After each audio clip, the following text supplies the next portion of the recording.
Oh, excuse me. Maybe? I gotta Hi, mute. boys and girls. The weather report. The weather is pretty gloomy today. I mean, it Pretty- was gloomy before, but but now the sun's out. A great friendship between Sal Cordova and Speed of Sound is possibly ended yesterday. Wait, why?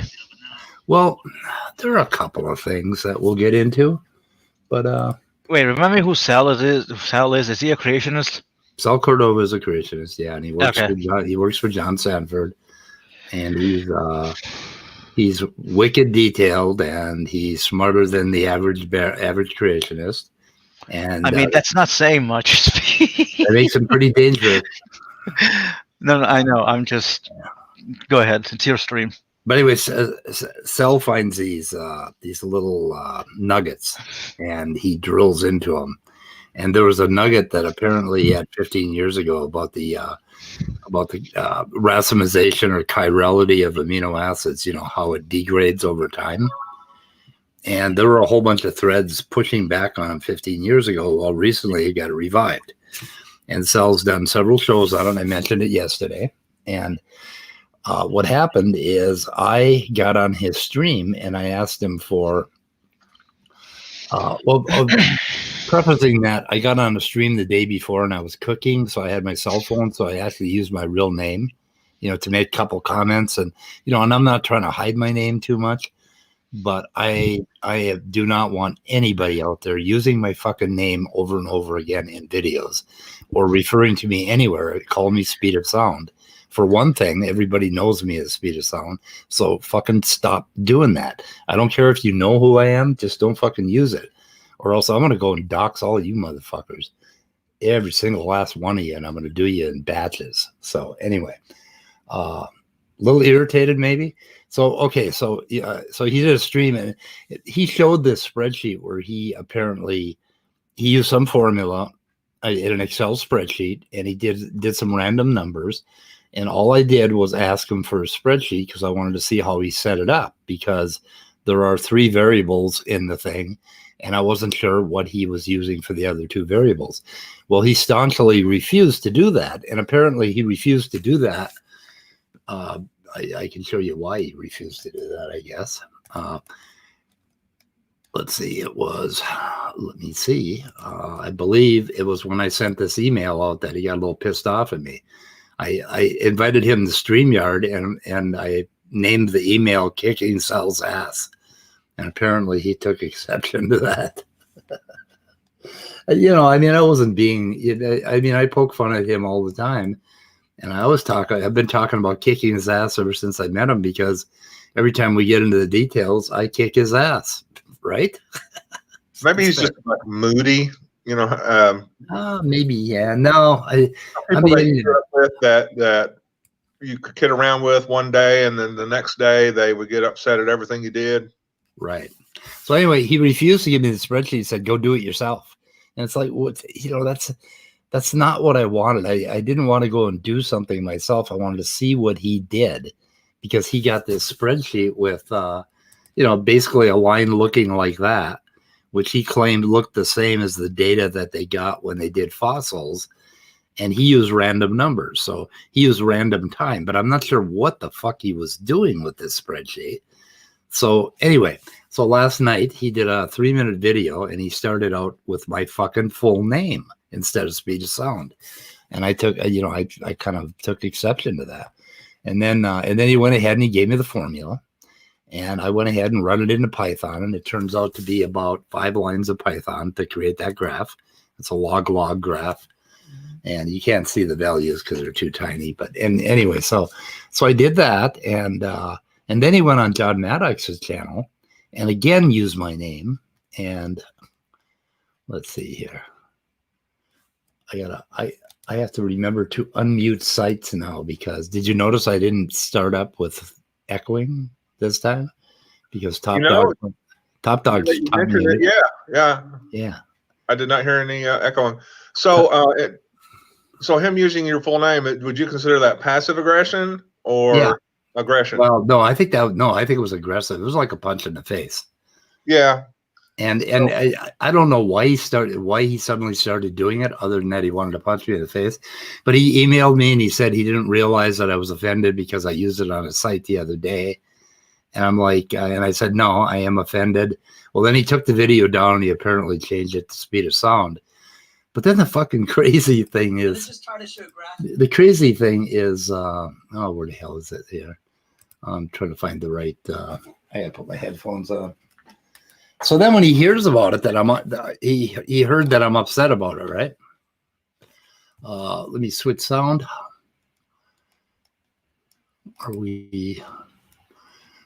Let's see. Who am I? What are we doing? Okay. Say something, guys. I want to find out if my headphones are working. Well, you say that as soon as I take a bite of my Sonic footlong hot dog. What the fuck? They're not working. Okay, we got to go to the drawing board. Oh my God, what the fuck? I wonder where John Peterson is today. I don't know. He hasn't. I think he said he was going to be busy with something. He was going to stop in a little bit later. But anyway, okay, so we got all that set up. Chrome tab, and we go to only YouTube atheists say it's not code. That's not actually true. There's a few other people that would, but anyway. So the answer is so what? Because right, still not intelligently designed that we can tell. That nobody can tell. Yeah, but he thinks that absolutely. John and Sal and all of them creationists think if it's code, if we call it code, if we make an analogy or whatever, or if it's literally code, then they won. That's it. They don't have to make any other arguments. They just fall so much in love with paradigms. Yeah. Because I was reading that paper by Nicholson, and he referred to paradigms and to theoretical frameworks, and that's where the machinicism, he called it, or the it's a machine. It's actually more of a kind of a static view of cells. And Corti, I haven't got to the part where he actually proposes his more dynamic view of the cell that he seems to want to adopt. But of course, as I was reading the thing, I was going, gee, I wonder how many people think the way Nicholson does, and asking some critical questions to pursue later. I'm not taking a paradigm and just theologizing it, reifying it, and making it so literal just because I need it to prove my point. Right. So the thing, I have a theory. I've noticed that a lot of biochemists are more likely to be creationists or old earth creationists or something like that than molecular biologists. And I think the reason for that is molecular biologists try to look at what is really going on in the cell. Now, if you look inside the cell, if you look at the width of the proteins are so packed in the cell that there is less than the width of a protein in between them. And there's a bunch of water floating around that. But I mean, cells are just jam-packed with proteins and RNAs and things like that. And molecular biologists look at that stochastic environment with all that stuff flying around, bumping into each other, whereas biochemists will think in terms of their little diagrams and their videos of molecular machines. Those are not reality. That is not reality. If we could look into a cell, all we would see is a blur of molecules like billiard balls. I mean, it would look as mechanistic as. Sorry, I went to throw the trash out. What are we talking about? We're still talking about. We're talking about molecular machines. But anyway, okay. Now that you interrupted that, Midnight, let me go ahead. Sorry. Let me go ahead and. So this is after Sal found out I was offended, and I'm going to dox myself here, and I don't give a fuck anymore because the damage is done. So anyway, so after Sal found out I was offended by me using my name, or him using my name, he did this.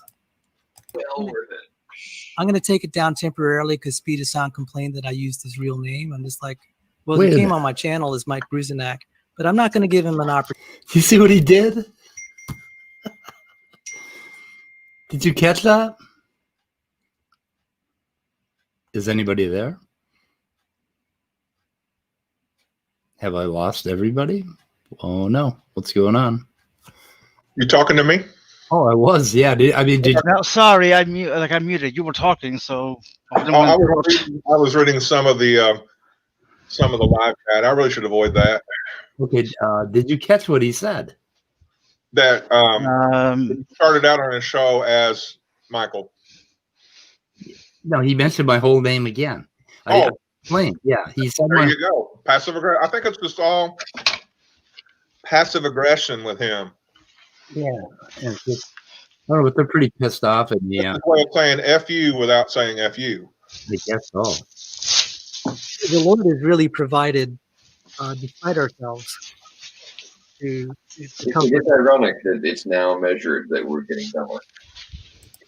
Okay, so they're gonna get it again. Anyway, what Sal was saying, and what the whole creation spiel is that the Lord has provided them with this new science, which just popped up in the last couple of years, and all this new science is showing that the Bible is true.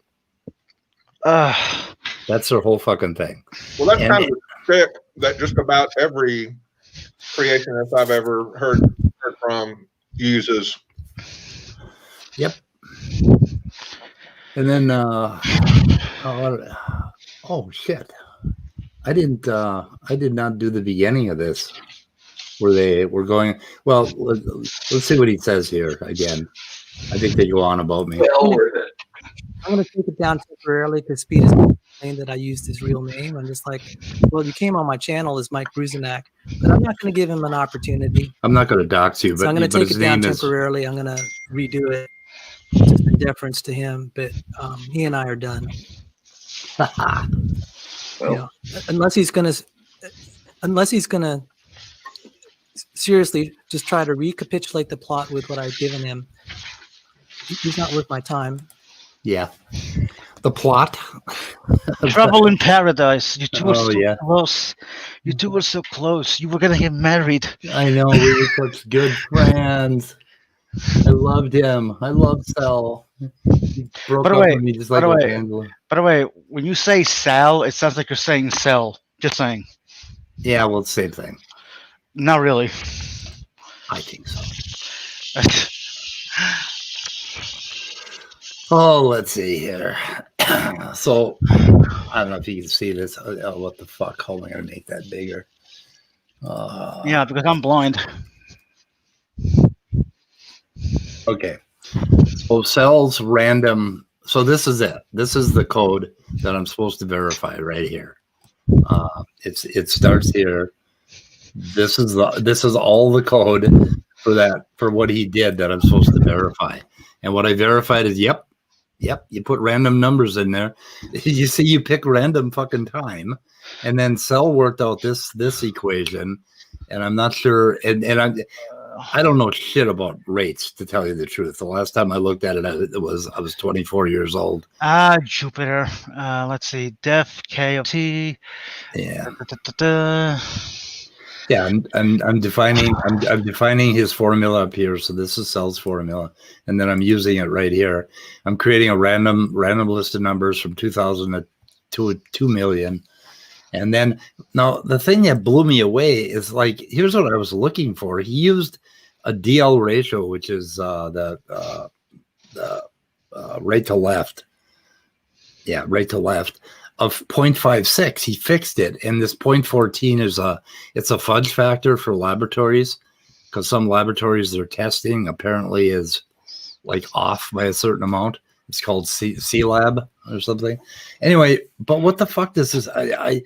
Anyway, I don't know what it proves, and I got to look further into it. I really wish I could time out a tangent for the fuck of it, but he's a mod. I'm just kidding. I can unmod him. I did that for John the other day. Anyway, so that was it, and I'm going to look into it, and I'm going to try to verify his results. But Dr. Dan told me not to spend time on it. He said it's just bullshit. Because what I've been reading so far, first of all the papers about this are from 1985 and before. It started out in 1956 where they first found amino acids in fossils. And they started testing it. Well, then they figured out, they can use it for forensics. And they also if you're really old, your amino acids actually start to switch to from L to D. So like in your eyeball and parts of your body that have dead cells or whatever, or inactive cells, you'll start to. So they can actually figure out some stuff about aging and how old you are, and then if somebody dies, they can figure out kind of how old the tissue is based on these ratios. But it only works up to, at best, 2 million years ago, and then it goes all to hell. I have a question. Can I ask a question? Sure, I'm waiting. Okay, I'm not sure whether, because I still haven't figured out whether biological age is something that's valid. I know there's chronicle age, but I also came across biological age. Is that something viable? I don't know what the fuck that is, to tell you the truth. Biological age? Oh, you mean human? You're talking about your age? Yeah, well, hold on. Apparently there's two ages: chronological age and biological age. Somebody could be 20 years old, but for some fucking reason look like he's 50. Yeah, well, you have a lot of crappy things going on in your body, and you just Plus, don't they have conditions where you have accelerated aging? Yeah, porphyria. What is that? What is it? Oh God, I used to say I don't know how to say it. Porphyria or porphyria? Yeah, something like that. Yeah. But okay, the first one, midnight chronological age, is real. The second one is shit we made up. I wouldn't worry about it. What's happening? Okay. I never know. I never really know. Time is an illusion. Time is relative. It doesn't really exist. Both time and space are relative. That's what Joel said. It doesn't matter if it's 6,000 years old or 4.5 billion. I mean, I was referring to Einstein as the general field of relativity and, causality and the beautiful speed of light. That guy. Anyway, so I guess I'm going to look into some of this stuff and read a few papers today, but I'm not going to spend more than a few days on it because I think it's the usual. The thing is, they're making such a big thing of it, like they've really discovered. Okay, so the idea is he put in random numbers and he ended up with the same downward sloping line as they obtained when they did the tests, which I still have not found yet. I have not found the original data. So he said because of that, then that is proof for young Earth creationism, because that proves that the fossils are, we don't know how old they are. Now, think about this. We don't know how old they are because the dating method is unreliable. But they insist that if an amino acid is left in a tissue for 400 million years or 300 million years, they insist that it has to be a DL ratio of 50 what is it, 1? So it'd be 50%. So it'd be 50-50. But that's not the fucking case, and it's not what they're finding. They're finding that there are all sorts of variations in this, depending on what type of material it's buried in, on how much pressure was applied to the fossil, and just all kinds of shit. So some of them have, different ratios, but I haven't been able to determine to what degree. And nobody will tell me how many amino acids are in fossil mineralized bone. Oddly, I was reading an article from 1956, and they were talking about collagen in fossil bones back in 56. So we've known about this forever. This soft tissue thing that they're talking about. This is nothing new. Okay, I kind of wish I was paying attention to the chat because it seems like immutable and no tangent or having a fitty. Are they having a fitty? I don't know. It just seems like it's. You just did. Abiogenesis research has failed, Kunin. Or Kunin? Whatever. Oh, is he quoting Kunin again? Yes. That was something I noticed. Sal quoted. He said, he said Kunin and a lot of other or some other biochemists or biologists are coming to the multiverse theory. Because Kunin, in the end of his book, in one of his books from, I don't know, 10, 15 years ago, he decided to start speculating about the multiverse. So from that one little chapter that Kunin did, or a couple of paragraphs on the multiverse, they're saying that, that's the only thing, the only way we can save evolution is with the multiverse. And Okay, this is fucking bullshit. Okay, that is okay. I don't want to use the R word, but that is stupid. Yep. Rupert. Kunin is the greatest proponents of naturalistic abiogenesis. You're going to have to support the claim that abiogenesis research has failed. What I'm trying to figure out that paper that I found that our friend in the live chat quoted as showing that abiogenesis had failed, but the conclusion of the paper actually was very hopeful and very positive about all the developments we have had. It's like certain people don't seem to read the entire paper or take it in context. Yeah. Yeah, they only clip out the parts they want, just like Kunin's book. The whole book is about abiogenesis in RNA world. And they clip out that one paragraph where he said, you know what? We haven't gotten anywhere on this stuff. He like he woke up and he was like, had a depressed day. So he wrote a few paragraphs about it. God created the world. God created the universe too. I mean, okay, yeah, he did. So what? Does it mean we should follow him? And I'll point out again that Kunin called intelligent design malicious nonsense in the very same book. I mean, it is malicious nonsense because it's Christianity, disguised as science by a fucking lawyer. I hate lawyers. Yep. Unknown caller. Yeah, it's maybe it's Sal apologizing for using your name. Yeah, I doubt it. I'm looking for that paper. I'll find it after this live stream ends, probably. Some of my papers I put on OneDrive, others on my PC. Yeah. I started putting them all together in one big folder. I've got papers named and papers unnamed. The unnamed ones have funny looking numbers on them. And the named ones have the name of the author and the year, so I can find them fairly quickly.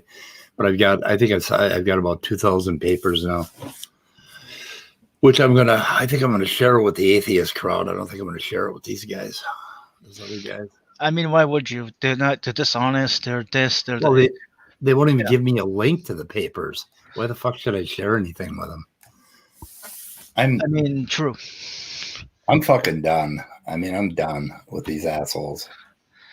So wait, does that mean you're gonna stop doing the weather report and arguments and everything? Are you actually done?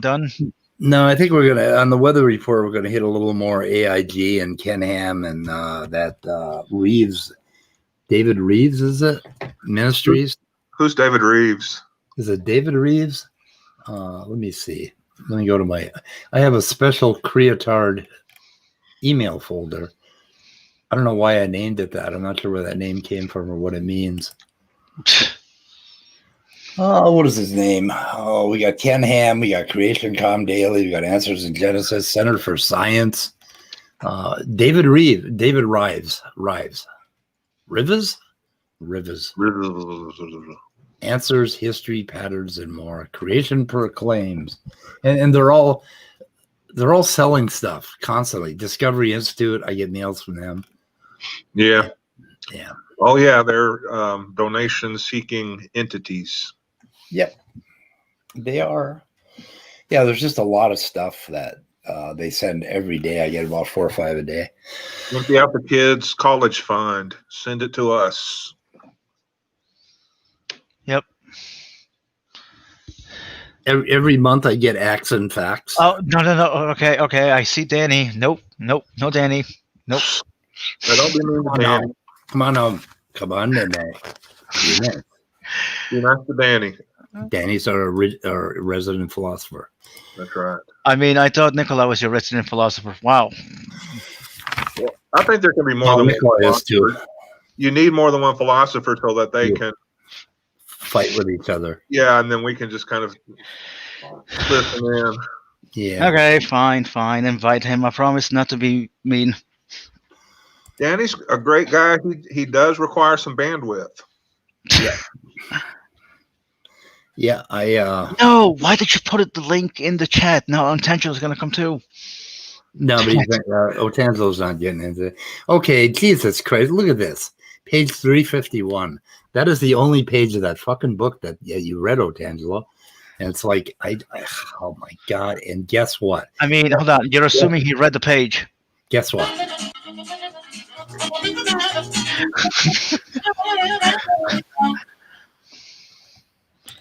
Fuck.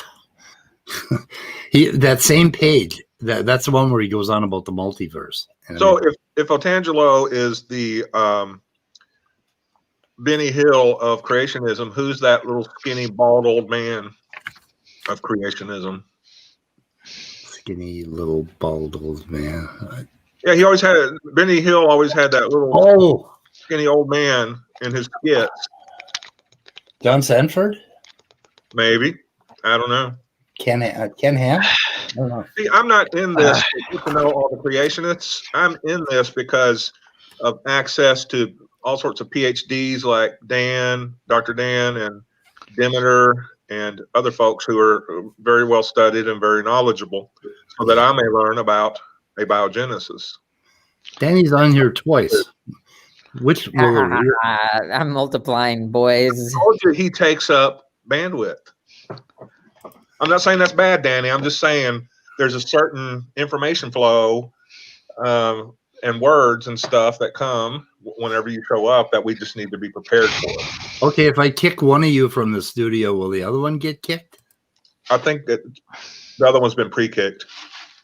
Oh, okay, it went away. It just takes a while to go away. I think everyone else has participated way more than I have in the last few days. Oh yeah, you have been. That's because I've everybody's been bitching at you. Well, we apologize. I mean, there's just something about you that people don't like. Well, Manny, you say a lot of questionable things, so I think that's one of the reasons why you feel threatened. That's not what? That's not Manny. That's Midnight. Like, I think that a lot of what you say doesn't make sense to me, and that's probably why I target you. Midnight? You targeted Midnight? I thought you targeted Manny. Oh, I'm thinking of Manny. He says a lot of dumb stuff to me. I mean, it's just like I can't believe he doesn't. I think he does, but I mean, we all have an opinion. Yeah, we might not be true. disagreeing. I mean, I'm just saying the most eyebrow raising stuff comes one of. I'm not going to say the other person because I don't want to cause a fight, but it's not you, Speed, and it's not anyone here. But there's one other person, and then many just say crazy things to me. I think I know the other person. Well, maybe you inspire crazy things to be said. I guess. Okay. I might cause that. I don't know. Yeah, that's possible. And it's hard to tell what effect. It's hard to work out causality all the time. So it's. I mean, I'm feeling great today. Are you? Yes, surprisingly enough. I got my 100 bottles of nicotine lozenges today. I'm pretty happy about that. I mean, well, let's just say I'm feeling better than I always felt, but there's always more, obviously. Well, good. I'm high. Just kidding, I'm not. Are you high? Not really. I'm high on life, but not that high on CBD. Which I don't think you can even smoke in these apartments. Here we go. I wanted to show. I wanted to just show. Holy shit! What just happened? I don't know. Mac. God damn! You don't have to switch to the screen. Okay. Okay. I'm sorry. No disrespect to Dan, but the face he's making. What's that? The face he's making. Just look at that face he's making. No offense, Dr. Dan. Oh, but what? I don't see him making a face. He's just Dr. Dan? Anyway, Maybe you're No, saying- I don't know. I don't know. It's just no disrespect. I just look over and oh come on! Don't beach ball on me. Don't you beach ball on me. I mean, YouTube has been gay lately. You beach ball me, you bastard. Okay, so they're doing a rating on all the creationists, and I want Erika to turn this into a poster. Yeah, pictures of them. I wish I had the names because I don't recognize. Y'all probably know way more about young Earth creationism than I do, and I was a Christian. Like that, I don't know these people. Yeah. Yeah, when I was a Christian, I really didn't follow young Earth creationists, but I had absorbed enough of it. Oh, the red fang! I didn't see you down there. I'm sorry, my screen was hiding you. Well, yeah. Oh, you're good.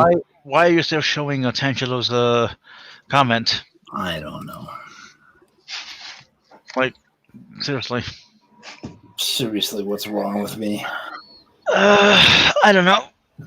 Anyway, I wonder what the distribution curve is on that diagram that you just showed on that on the creationist pier. Yeah. It looks like F is pretty popular. E and F are pretty popular. There Yeah, was those one were the, A. There was, I think, one B. Behe was in B. I can't remember who A was, and I think there was 2 or 3 in the Shadow Realm, but most of them were D and F. Okay, so they have Cy up there. I don't think Cy was on the list. I don't remember. They did a bunch of honorable mentions before they began, and I think maybe they mentioned Cy. I'm not absolutely sure. Well, that's interesting. I don't have any control at all over StreamYard. What do you mean? Uh, They're taking it back. Do you think you actually ever had control? Cat, get off my fucking mouse pad. Son of a bitch. Cat did it. I didn't realize he was sleeping on my mouse pad. Anyway, we'll put this back. I don't recognize any of these people as a problem by their faces. Well, I mean, you got Ken Hovind down there, and Snelling, and a whole bunch of people that are, influential at least in Christian. Eventually, they did Ray Comfort, and he got to he was in the Shadow Realm. Yep. I made an argument for him to be A tier based solely on memes, but it didn't go through. You recognize whoever? I can't remember her first name, but her last name's Purdom. Yeah, Georgia. Wait, hold on. C tier. Can you guys hear me? Yeah. All right. Answers in Genesis just 35 minutes ago posted. Does evolution have a ... chance? Like I honestly think you should read that article. Let's see. Answers in Genesis. Yes, I'll post it. Hold on. Okay, they have an answer. Why are we even listening to Answers in Genesis? They're all idiots that are anti-science and shit. So Yeah, but There we go. Speed. What? Article. Where is it? Side chat. You mean private chat? Yes, private. I don't look at private chat.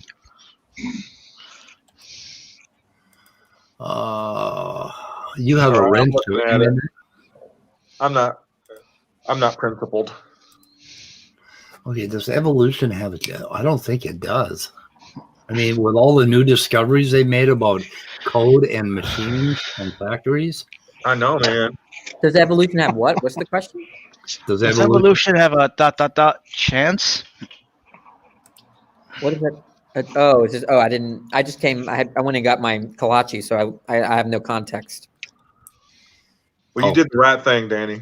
Oh, you have a kolache, that Italian pastry. That was. Is I that what love. it is? It's Italian.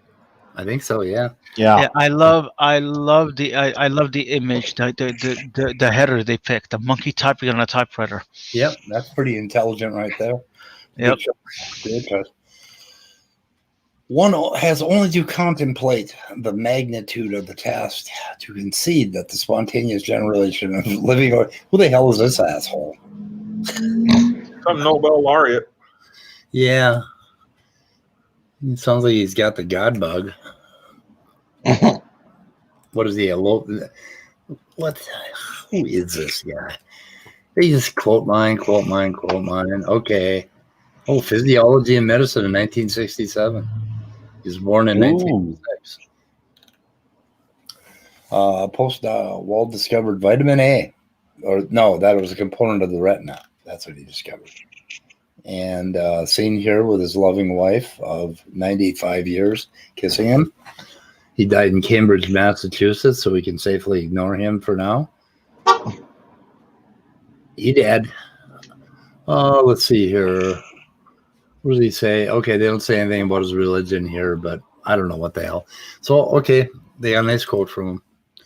I believe, okay, as a result, I believe of spontaneous generation. What does that mean? Pokemon. Pokemon? Yeah, it's like Pokemon evolution. Okay. They quickly, rapidly evolve. No, Okay. no, that's not spontaneous. I thought spontaneous generation was like the thing that was disproved by or challenged by the Louis Pasteur experiment with the flies. Yeah, right? in the 19th century. Yeah. Yeah, I think it is just the thesis that life comes, from either non-life or kind of randomly or something like that. Okay, few realize the odds that we are up against. These creationists, they know, but the scientists, they're not capable of calculating the odds like the creationists are. No, they just can't keep up with the blazing fast discoveries and literature being written that prove and support creationism. They just don't read. The Bible rules out any possibility of Darwinian evolution. They do not allow for the variation within a created kind. Okay, what does it say in the Bible that there can't be any variation with? Oh, they do allow for. What does it say in the Bible that lions and tigers evolved from cats? Third Hesitations 4:3, I think.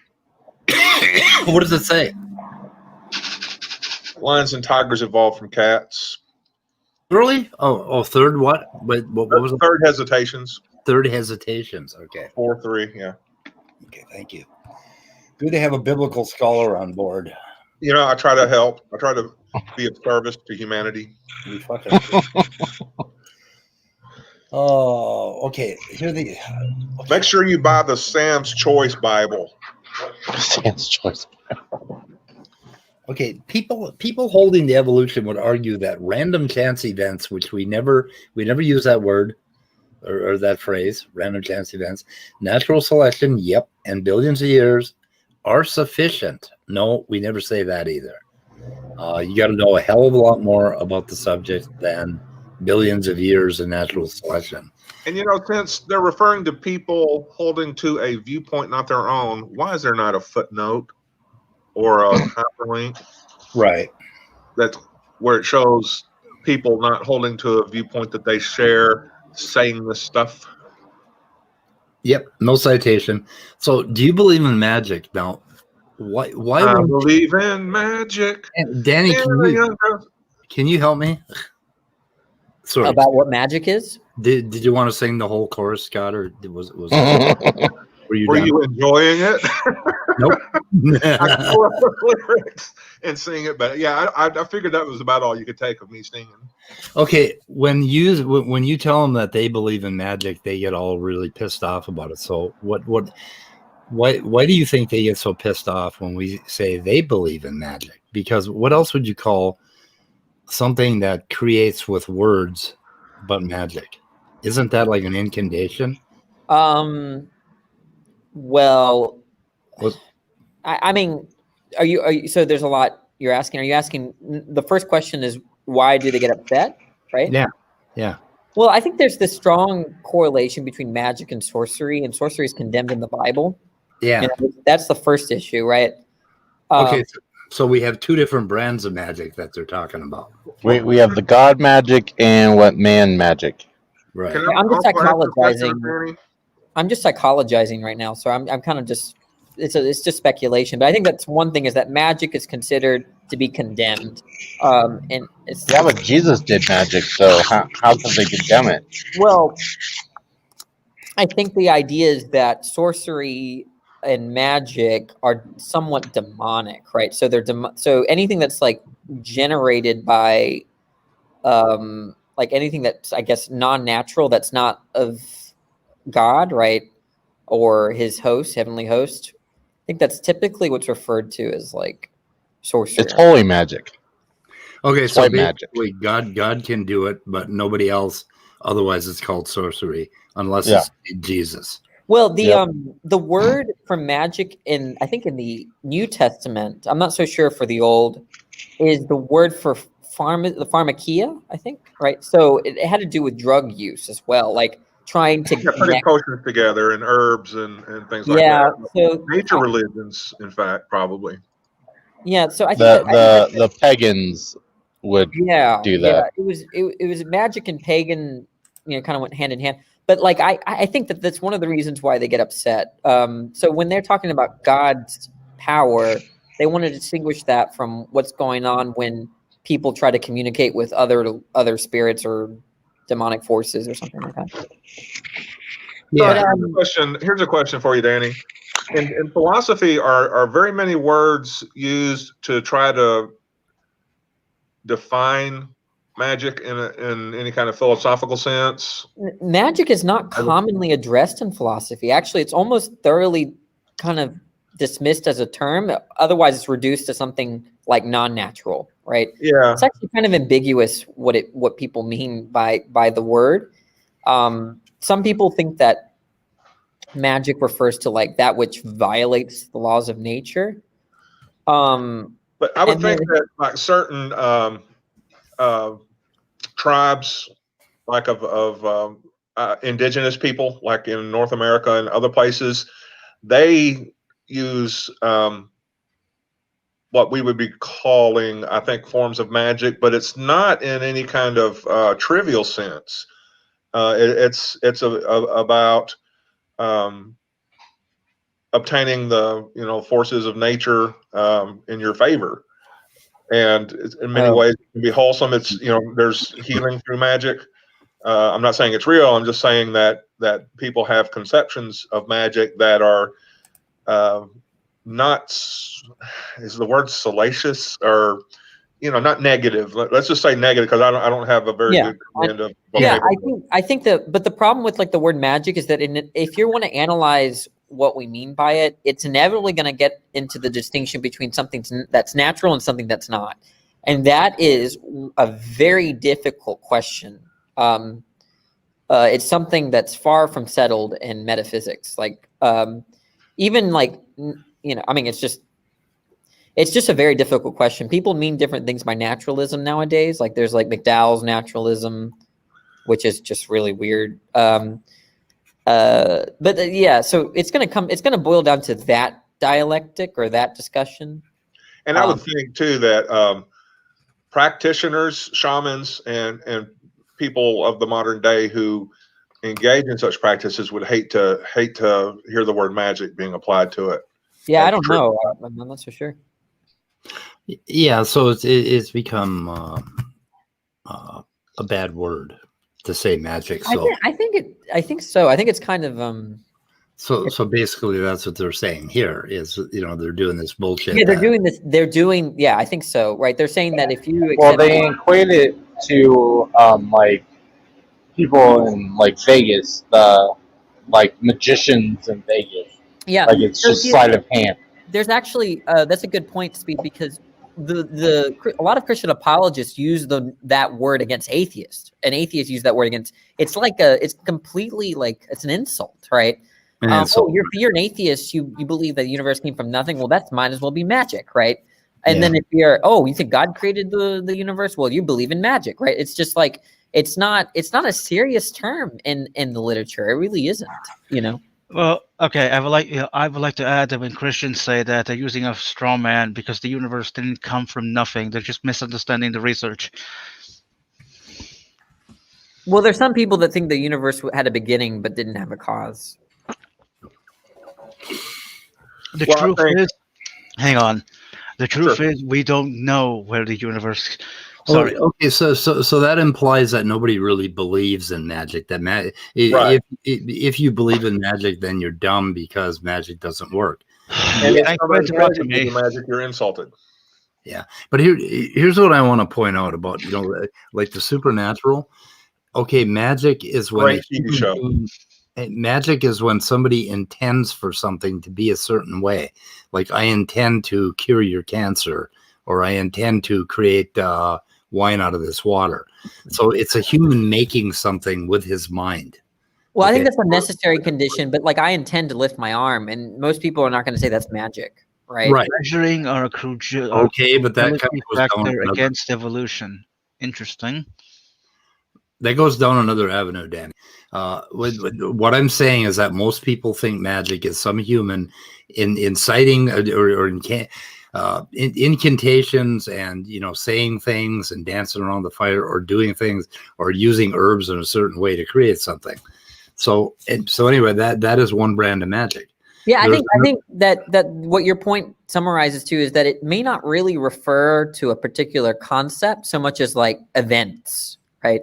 So like when people say No, it refers to humans doing things. that's an event, right? That's it. When I do something that's considered an event, right? There are other events. Right, but I'm saying a set of events, like it's like basically a paradigm. There's like a paradigm that establishes like, are you familiar with like virtue ethics? Where like virtue ethics, they're not so concerned about principles or rules, rather they understand the good in terms of example or character.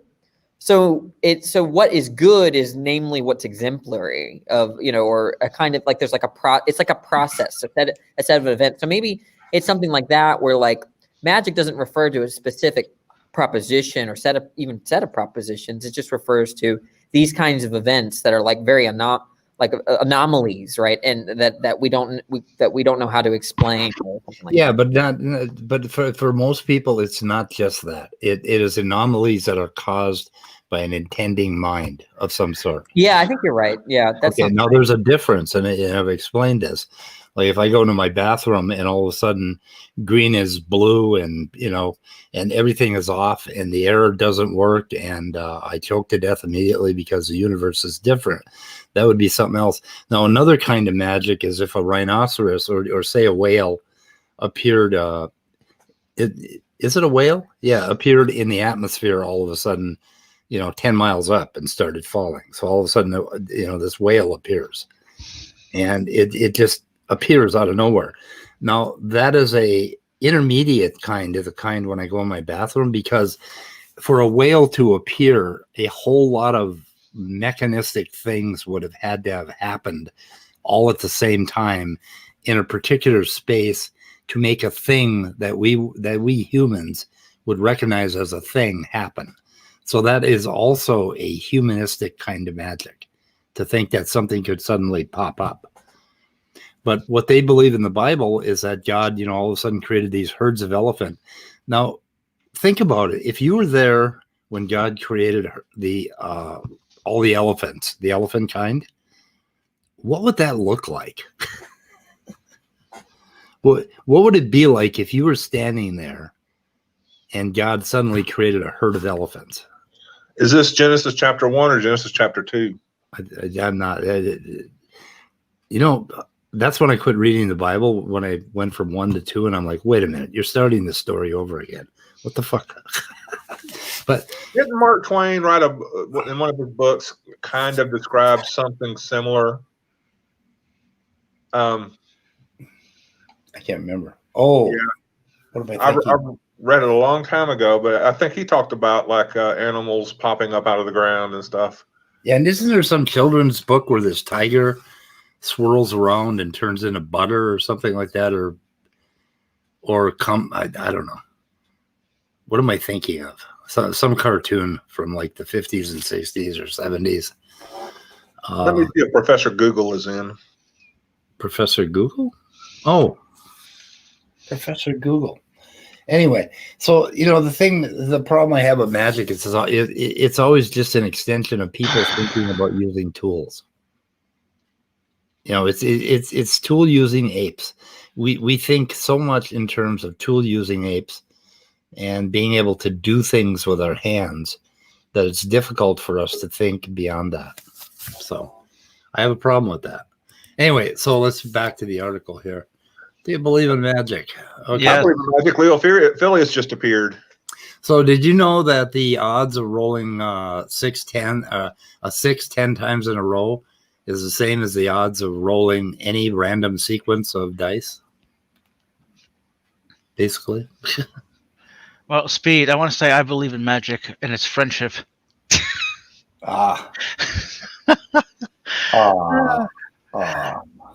I don't care. I'm going to make jokes. That is nerd. What's up, Leo? Hey, Leo. What's happening? I keep reading this sentence. How about if I rolled 6 10 times in a row? Now you might suspect that I'm using some trickery or that the die is weighted. Well, I mean, that's a possible explanation, but it could also be that you just rolled 6 10 times in a row. You got lucky. What if you rolled like 1 6 4 5 3 7 5 1? Would you think I was using trickery? Shit, what is this? People don't quite understand that little bit about probability. We'd have to stone you if you got. How far are we willing to go to accept something as chance? But wait a minute now. Fucking magic? No. You see, they need to own up to their magic. And if they did that, they could explain the whole flood, 6,000 years old, all of that with just a magical story. They don't need science to help them out at all. I mean, honestly, the universe is magical enough as it is. You just need science to figure it out.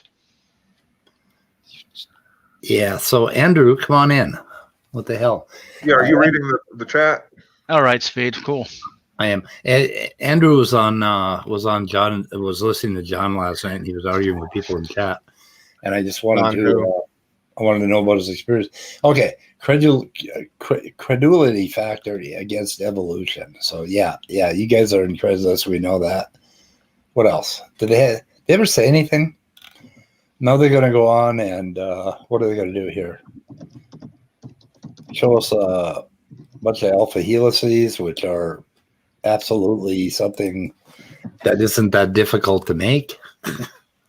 It's good that we moved on because I was about to dive in hard on that die roll thing. Like I have an actual probability distribution here for when you roll 2 die, what the likely outcomes are going to be for each number from 2 to 12. Oh. Like I was about to dive into that hard. Yeah, that would be painful. Well, I think it was either Apologia or Vast Rhino today put out a video dealing with dice. Yeah, he did. Yeah. Okay. Yep. Yeah, it seems so familiar that I was having a moment of deja vu. Yeah, I spotted that on my suggestion list. It was some guy proving God with dice or something. So. Oh yeah, it was the guy from Unbelievable, a British guy. It seems like a theist. Yeah, he is a theist. Okay.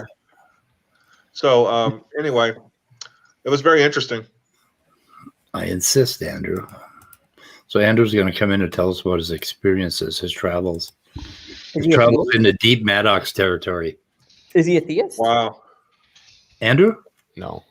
Yeah, I don't know who Andrew is. No, Andrew.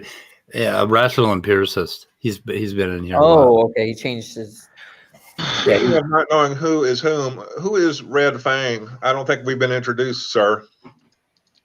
Really? Red Fang is cool. No, we haven't been introduced. Yeah, You come highly recommended, apparently. Oh, do I? From who?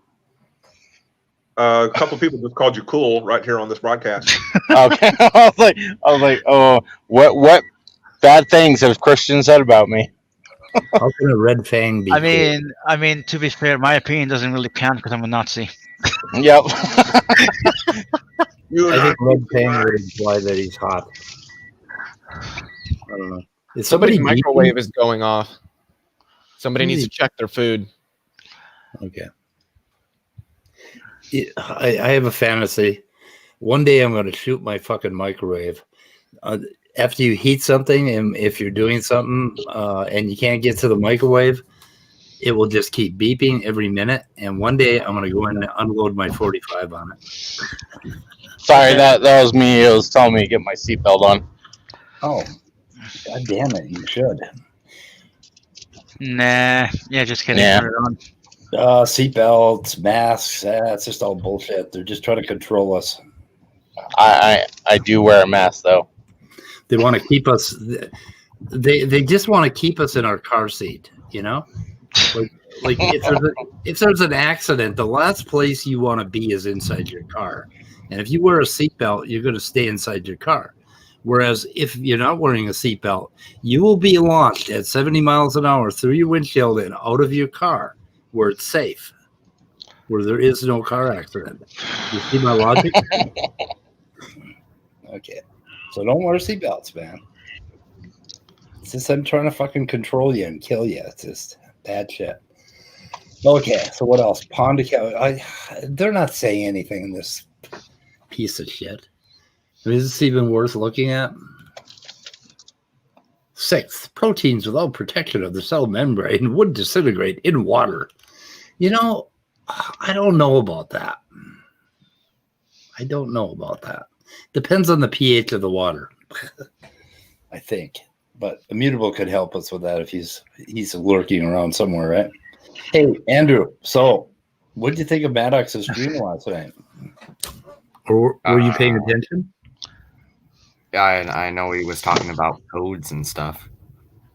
Yeah, he was talking about how they're using DNA to store JPEGs and PDFs and things like that. And he was claiming that. Yeah. But go ahead. I kind of, frankly, I told him right at the beginning, I'm gonna be on your stream. Well, I didn't say this directly, but like I'm gonna be on your stream. But to be frank, I don't really care what you're arguing about DNA as a code or if it's not a code or like evolution still happens, even if DNA is a code. That's just obvious. Oh, I saw that. I saw that comment early on. Yeah. And then Sal like got into it with me. Oh, what happened? Oh, you were there. You were in the chat when it was happening. Who did you get into it with, Speed? Sal Cordova. For one thing, he used my name, and I did not. Like your real name? Yeah. Oh shit! And then he did it again at the end when he was saying that I complained about him using my real name. He used it again, and I did not give him permission for that. So wait, did he know that he knew that was doxing then?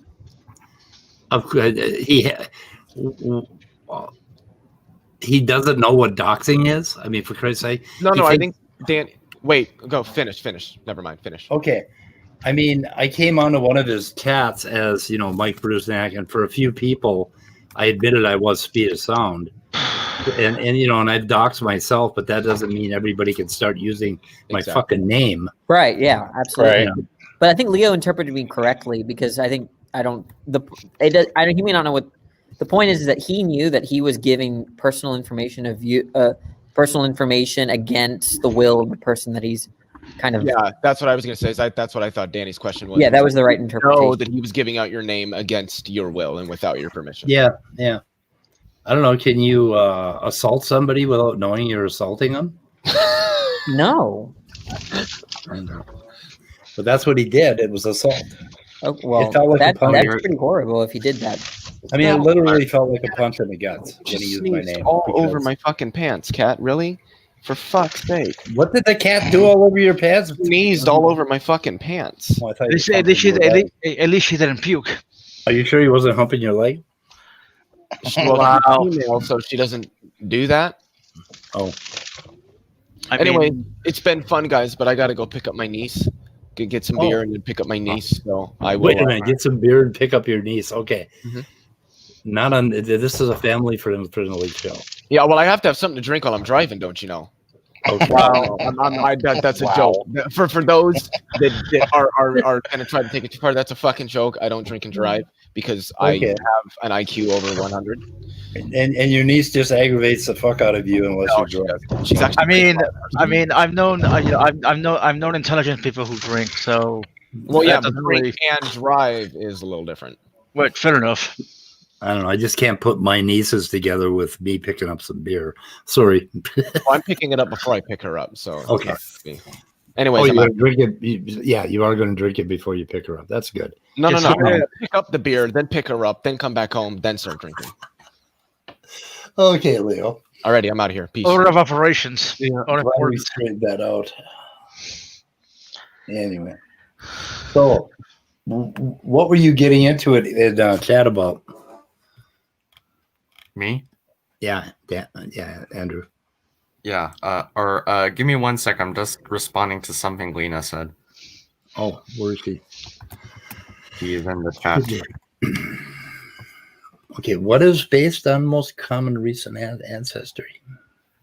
Oh, I was just telling her how well, she said cladistics, or well, she didn't say it, but like I presume she was asking if cladistics was a bit arbitrary, and I was saying no, not really, because it's based on Linnaean taxonomy, just with, I use the word assumptions, quote unquote, but I don't really mean assumptions, because evolution or common ancestry is a conclusion based on the taxonomy. But today's system of cladistics is also based on evolution in some fashion. So it is, you can't really separate them in a strict sense. So where did Demeter share the video? Was that today? Oh, that was another day. Yeah, he shared the link in live chat one day. Okay, yeah. It was either, I'm pretty sure it was this. Yeah, I'm pretty sure I bought the book. I don't know if I bought a hard copy or if I have it on Kindle. Yeah, I'm going to have to buy some sort of print and go back over it, because when he was mentioning chemicals and stuff on Audible, that's just boring to listen to. But all the other stuff was very interesting. Even hi, Brain Bug. Brain Bug here. So Lena is saying that she's saying that it's arbitrary because phylogeny right now today is done. It's not arbitrary.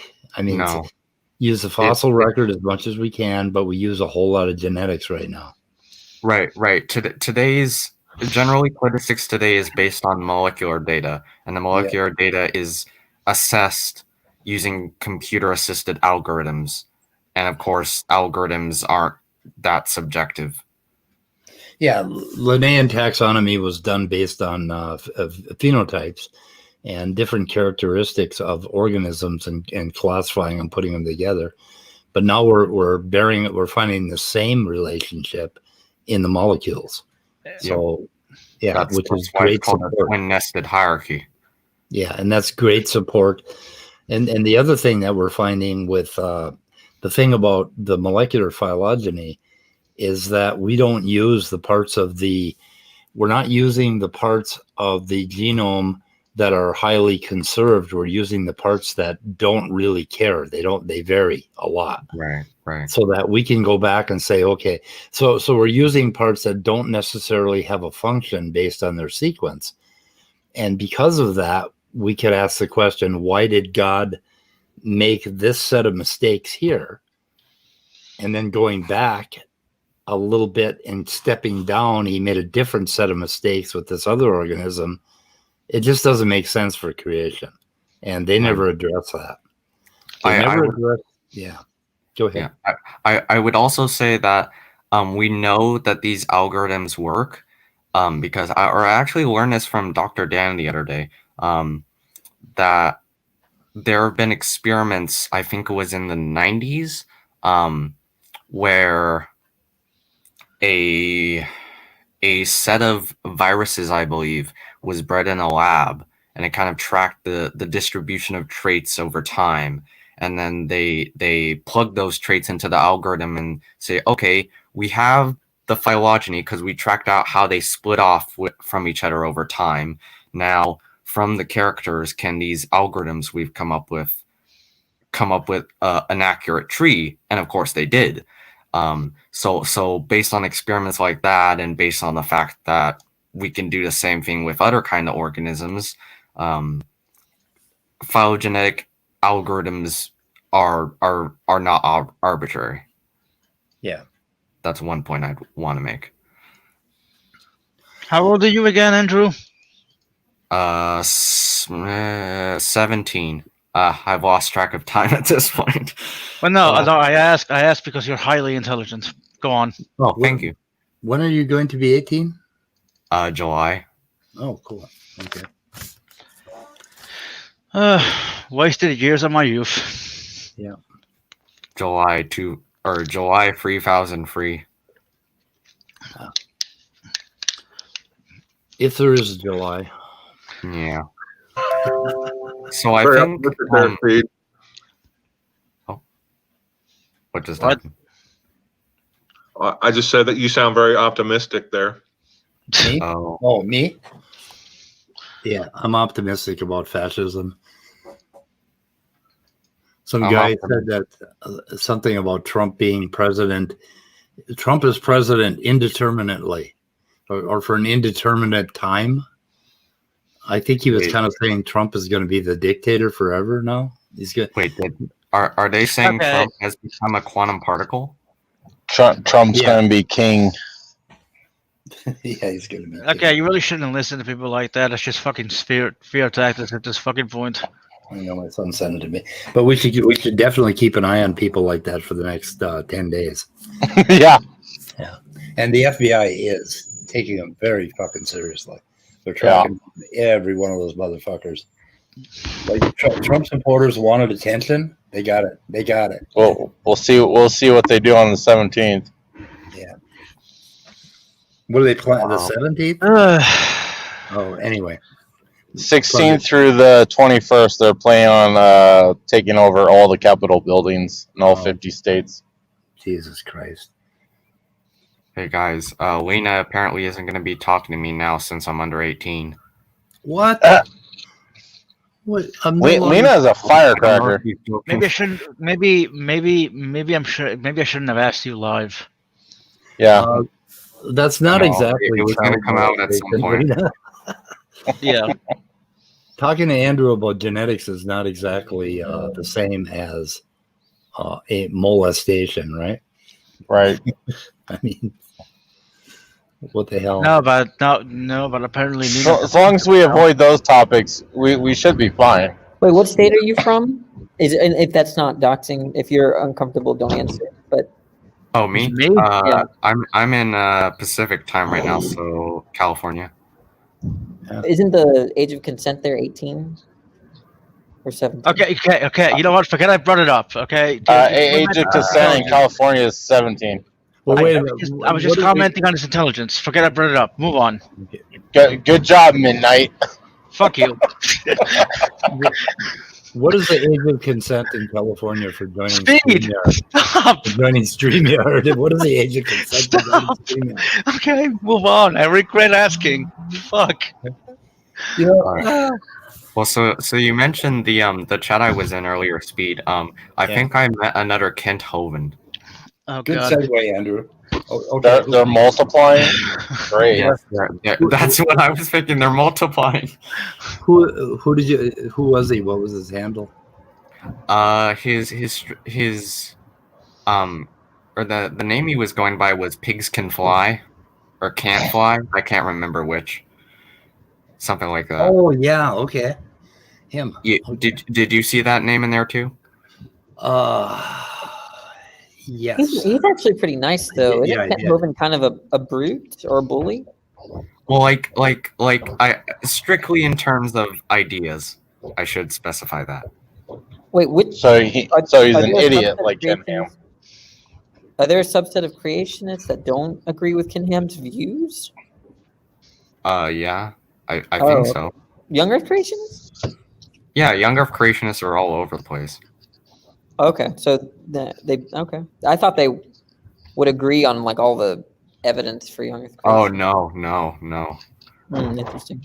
From what I've seen, at least, they're all over the place. They're different denominations, and they look at things differently. They're under a common goal, basically, but they're just the same as us evolutionists, I guess.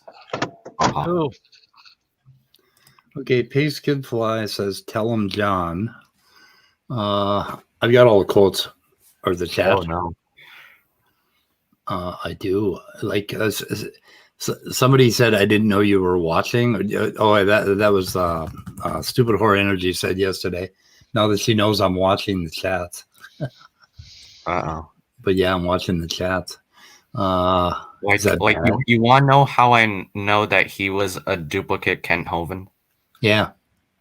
He said, "Oh, taxonomy or cladistics or whatever is just drawing lines on paper." Oh no. and we kept going back and forth, and then Redefine Living was there, and I guess both of us were dodging questions. Apparently, I guess I was dodging questions. I don't know if that's true or not. I kind of got frustrated at some points because they weren't answering my original questions. Right. Let's see here if I can figure out how to do Sorry this. for changing the topic speed. What's that? Oh, I was saying you sure you want to go off on another tangent? We got nothing to do but tangents. Okay, I'm tangents, fine with that. Except when I say something, we can't afford to get off topic. Oh Don't boy! Be bitter, Danny. Don't be bitter. Is that a little resentment, Danny? Yeah, it is. It's just a little resentment. I'm saying that you got favorites here, huh? Oh, That a little resentment. You alive, Danny. Stop it.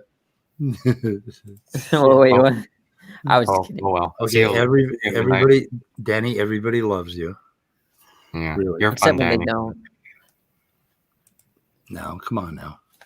You're better than the other side. The That's other good. side. What's the other side? The side we are against. I'm not against them. Oh, okay. I'm sorry. He's always over there. I noticed Danny's always over there. Yeah, those are my brethren. Yeah, sucking that creationist dick. Anyway, but somebody got to do it, you know? Somebody does have to do it. That's true. Somebody does have. How do I make this window go away right here? I would like to make it go away. Okay, Pace can fly. Redefine. Okay, so here's all his comments in order. Sounds like you don't know what to post any evidence for it, or what? What did he say? Can you guys read this? This is why I was a bit frustrated, because I was trying to ask him questions to get him to understand how I was thinking so that he could understand what my evidence is. But Right. no, he just wanted me to state the evidence right away. Well, the evidence is the ultimate arbiter, but like you gotta understand what the evidence means, basically. Like just looking at a rock isn't gonna tell you anything about the rock. Right. What is your evidence? Not its color? What is your evidence of that proposition that dogs and bacteria have a common ancestor? Oh Yep. yeah. I remember that they talked about or they were saying like Redefine Living, I think, said like, do you think God created all life, or that dogs came from bacteria or descended from bacteria or something like that? And I said neither. That's none of that is what evolution says. Is this true? Anyway. Okay. So what else does he say here? Redefine living. He believes in punctuated equilibrium. Who is he referring to? Do you remember? I think he was referring to me. Oh, okay. Yeah, And we then- were going back and forth. Nested hierarchies don't make a difference in the discussion. Why not? If you want to bring those in, then why don't you explain how symbiotic relationships can develop? Oh, this is where you guys went off on the birds and the bees, or the birds and bees and the flowers. I was trying to explain coevolution, but then he said, or this was later in the chat. I was trying to explain like how, for instance, pollinators and flowers can become co-evolve with each other. How one selection can affect the other's traits and vice versa. And he said, no, we're talking about individuals or species. I can't remember exactly what he said, but like, I was like, isn't that what we're talking about? Like, he was talking about genetics and how the genetics isn't correlated. Well, it's not supposed to be correlated. Yeah. Like, it didn't make sense to me. So I don't have your comment. I've got it sorted by his name, so I can't see your comments. But nested hierarchies don't make a difference. If you want to bring those up, then why don't you explain symbiotic? Okay. Would that be your best evidence? What is this best evidence that they have? Exactly. That's what I said. I said there is no such thing as best evidence. It's all just evidence. So then he says you don't have any. So your best evidence is drawing lines on papers between animals. Okay, Kent Hovland, you're right. There it is. It's this one right here. Let's see if I can highlight it. The one that's in green. That's like that's a Hovind moment. You do realize that these are highly inaccurate and cannot be reliable based upon the dates provided within the geocode. Where the hell does he get that from? Yeah, I wasn't sure exactly because could it like I should say phylogenetics. Sorry, I often use those synonymously, but I know they're not. Phylogenetics by itself is not based on the temporal sequence of fossils. It's evidence for such a thing. Like we don't expect like birds to come before the first reptiles, but that doesn't mean that we expect every single bird ever to like you know what I'm saying? Like they can overlap. The overlap has to be minor, basically. Yeah. That time isn't used much in cladistics. Though they take the times and they try to establish the length based on like the difference, right, the amount of difference. So we know that there's a mutation rate, and a time, and we don't have either one of those numbers. So there are some assumptions that are made, and that's the problem that they have. Is that we make those assumptions, but those assumptions are made based on radiometric dating, rock layers, and I mean the thing is it all networks together. Right. But I think the point here is that you have to make assumptions at some point, otherwise you couldn't deduce anything. Like you have to assume that the knowledge you have beforehand is accurate. You can base something off of that. But like the point is that those assumptions work. And this is why I was saying the experiments we've done show that these algorithms do make sense and do give accurate predictions. So for now, at least, it looks like the assumptions work. Yeah, and the other thing is that they keep seizing on that time thing. And actually, when I look at phylogenies where they've run, they've run them on particular genes or non-conserved sequences, they don't talk about the time. They just have they pick a standard unit, right? And they don't talk about the time, so they draw it as a certain length, because for the most part, biologists do not give a shit about the time, because we know, because we're not trying to prove that the Earth is 4.5 billion years old. We fucking know it is. Right. So, but they're just focusing. They're trying to get us to focus on the time and make all these. Well, it's always an estimate. Like where we split the common ancestor between chimpanzees and man. I mean, it's all over the place, and we don't give a shit that it is between 6 and 13 billion years or 6 and 13 million years. We don't really care. All we care about is the relationship at this point. Like Paleontologists do care, Right. Like I made the point to him that you can answer a question by giving another question, but I feel like that question has to be related or has to specify something that you're unsure about in order to get a deeper answer, basically. When I asked him about phylogenetics and he immediately went to coevolution, how is that related to phylogenetics? That doesn't seem to convey a deeper answer, basically, or Right. Yeah. yeah, there we go. Bud. Yeah, there's just all sorts of cross-reference data, and we're figuring out a puzzle, and nobody ever said we knew exactly what the dates were. The other thing they'll say is that you can do a phylogenetic tree as either rooted or unrooted, and whether it's rooted or unrooted, it's exactly the same shape. Right. It's just that we don't draw it in the same way. So Right. they're the ones that draw lines on paper and think they can make an assumption about them. We don't. I mean, you can draw it either way. It's the same tree, same network tree. It conveys the same information, basically. Right. It just depends how temporally restricted that information is. Yeah. So, Danny, do you have you thought much about this whole thing about unwinding the history of animals, that sort of thing, about, this kind of science that looks to the past? And you have to think first, when you do that, you have to think about this kind of science that looks to yesterday. Like if there's antifreeze on your garage floor, you kind of assume that your car leaked yesterday. but we're going all the way back, like 4.5 billion years, and trying to work out these timelines that paleontologists are, because that tells them where to dig for a particular kind of fossil. Right? Yeah, So, I think that historical, I guess they use like the history of science. Like I think I don't want to use the Young with creationism term, but I think it's useful here.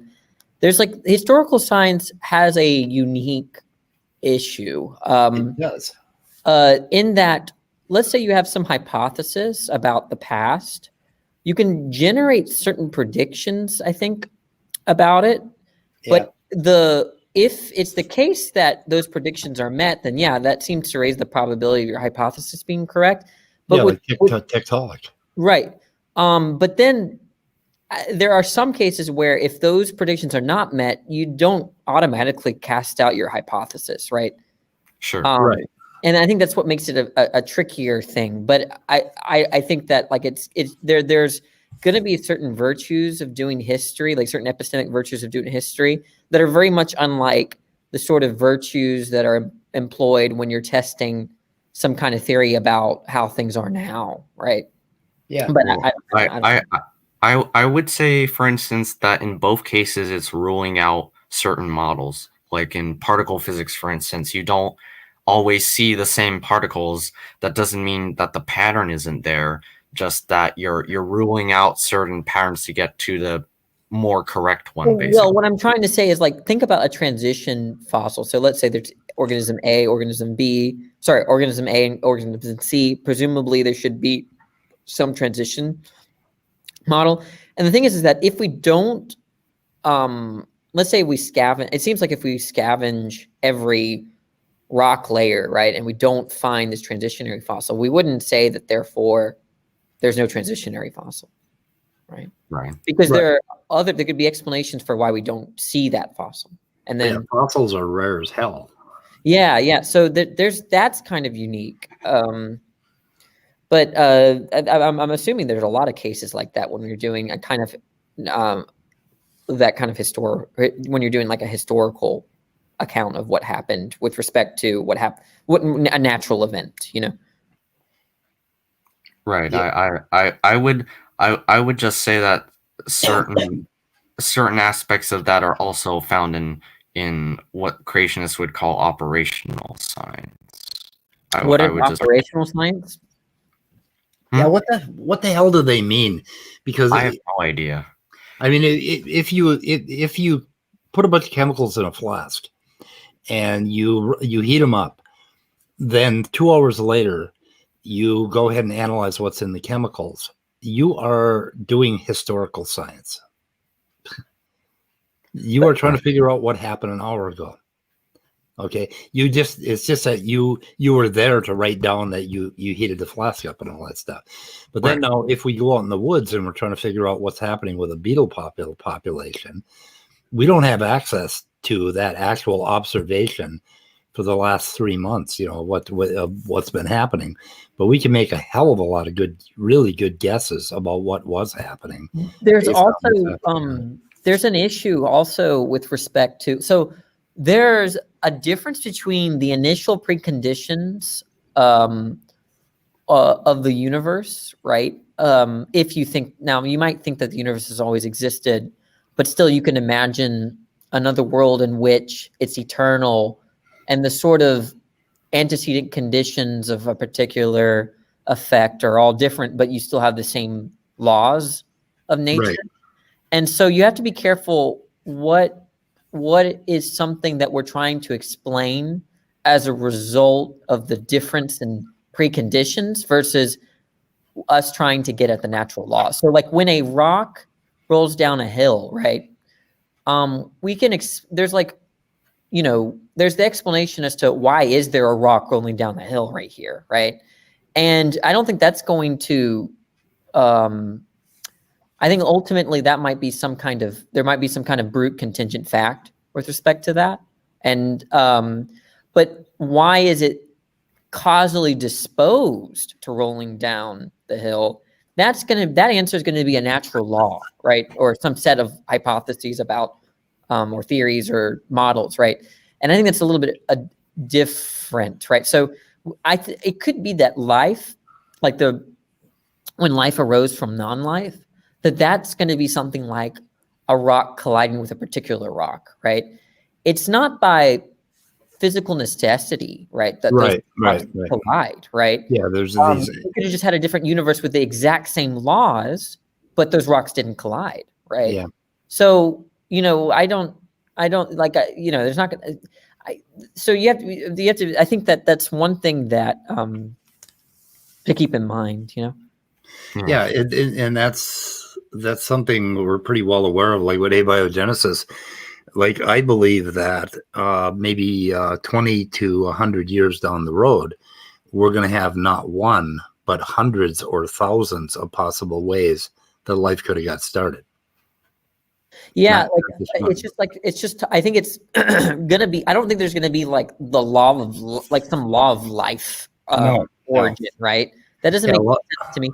But I think it makes sense to say that you know, given the causal tendency of these atoms and these molecules, right, since they were set up in this way, and given those causal dispositions that are described by natural laws, you get life. You know, that seems to be what's going on. And you can study the sort of you know, you could say, okay, well, all these molecules have these causal tendencies.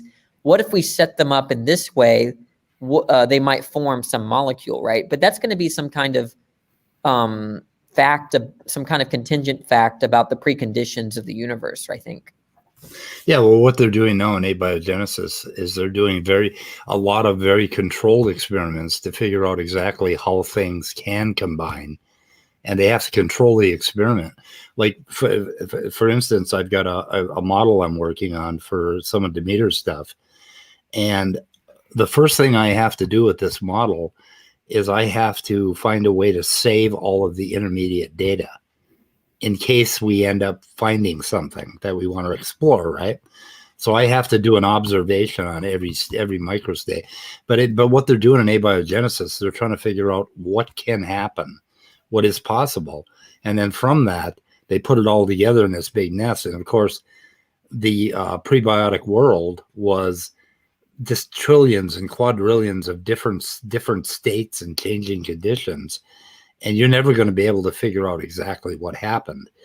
All we need to do is we need to start to visualize how a very, very small molecular system can interact in order to complexify to the point where it all of a sudden it has that feedback loop that Demeter talks about, where all of a sudden it is recreating itself from itself with slight modifications.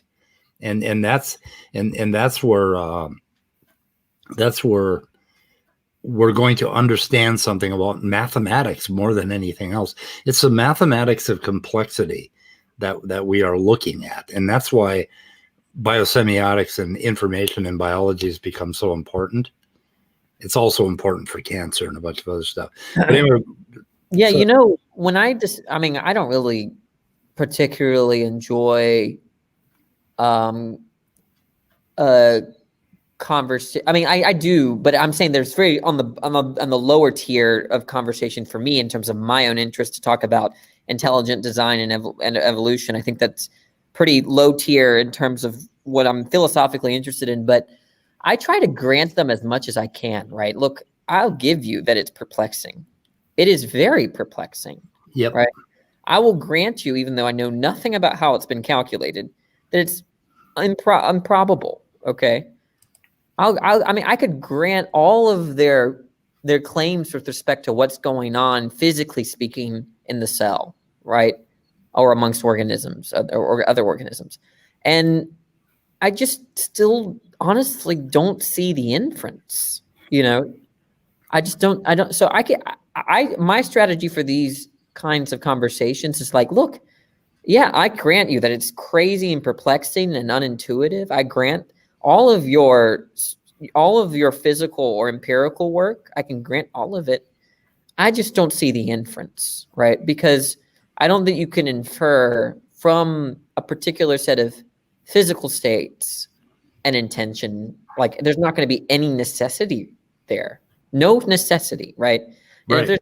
if there's no necessity there, then you can't get there logically speaking. So the only way you could get there is by calculating, well, I'm using that word very loosely, a kind of probability, but I don't even know what that means with respect to. Yeah, you can't calculate a probability if you don't know anything about the conditions. Or about God, right? Yeah, they have to think about who they're talking to, right?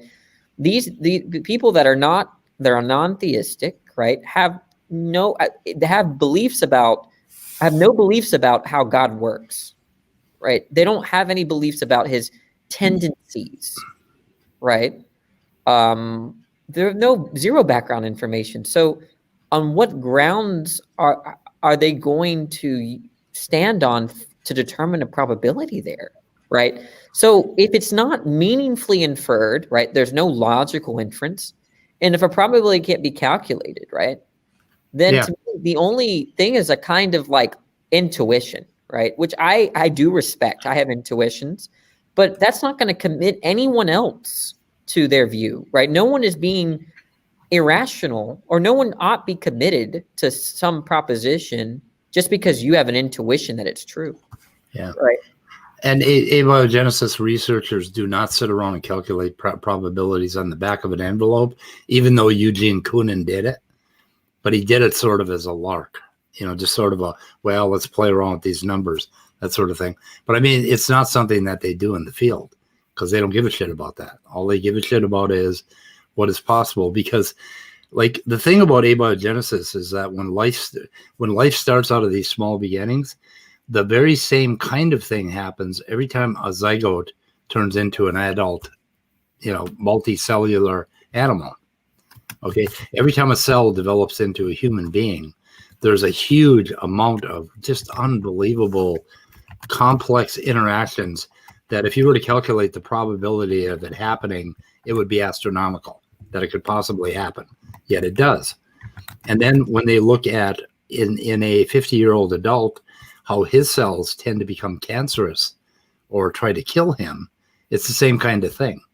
We're looking at all the ways that this complexity can change to create some condition, that sort of thing. But you see, what's weird to me is that they're appealing to complexity as a reason that it's more likely a result of an intention.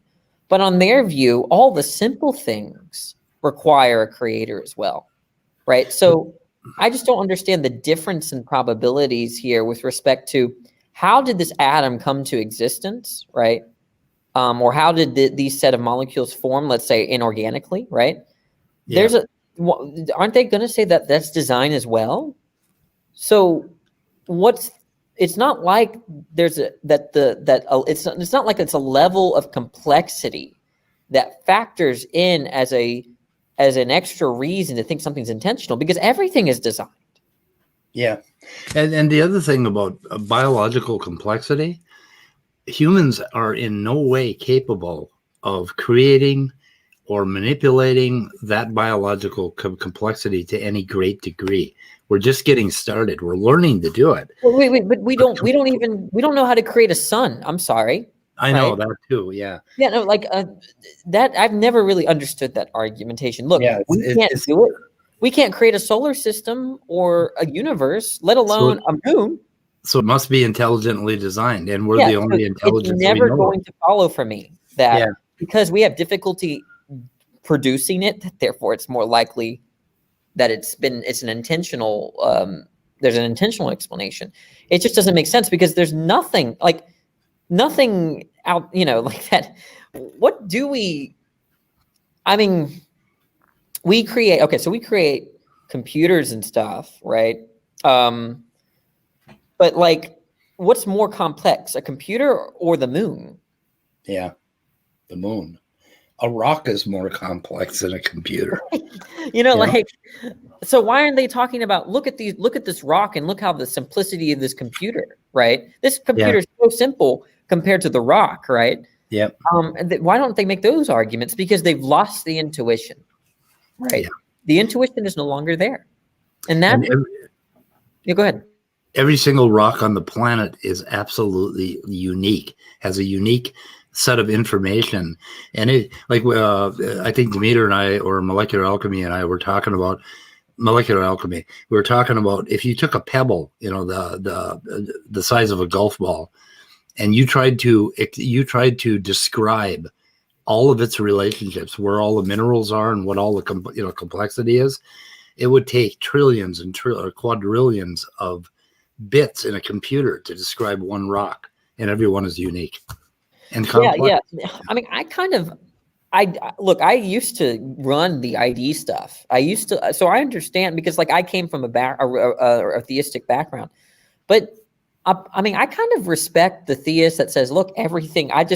I'm less. If a theist says I'm less interested in why DNA is designed, like the DNA is really cool and everything, but to me, it's just why the question inevitably becomes, I think, why is there something rather than nothing? And that's a philosophical question at that point. And I think I respect that kind of question more than why is DNA designed? Like DNA is obviously designed, right? I mean, like there is a kind of marvel, I think, at everything, the fact that you exist, the fact that everything exists, I think. And some people are just going to say, well, the universe is just great. And some other people are going to say, well, God is just great. And to me, there's not. Well, the thing is, there's a bridge way back there in naturalism and the unbelievable beauty and greatness of complexity in the universe. That is exactly what they're talking about with God, except that we're not saying that it was some sort of a man beast, like a man ape pig that designed everything. What we're saying is it's just natural. It's just what's actually another good objection. I don't think I've told you this one before. Here's another good objection with respect to complexity. They think, right, that DNA and all of this is so complex that it requires an intentional explanation. But they also admit that God is more infinitely complex than anything that he's created, including DNA. Right. So why is it not the case that God why is it the case that God can't have a creator himself, right? Yeah. Or why wouldn't there be an infinite regress that the creator that created the creator, right?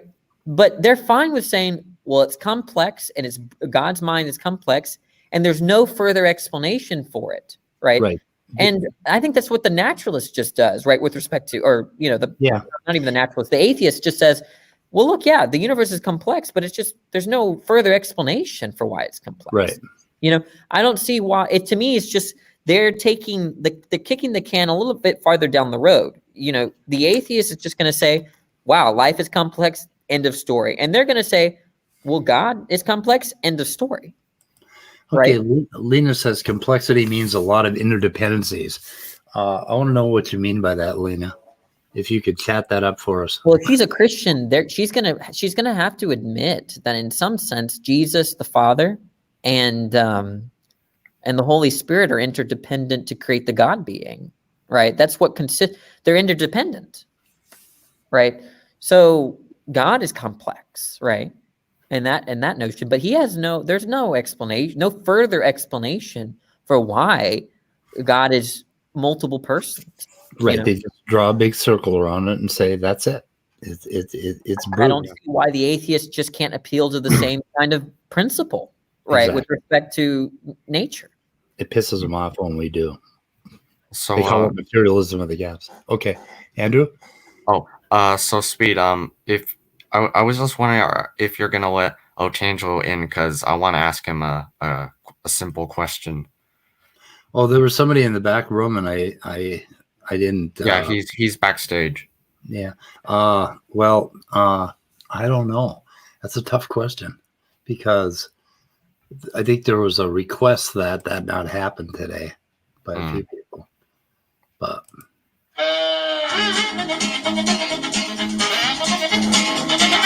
what do you think?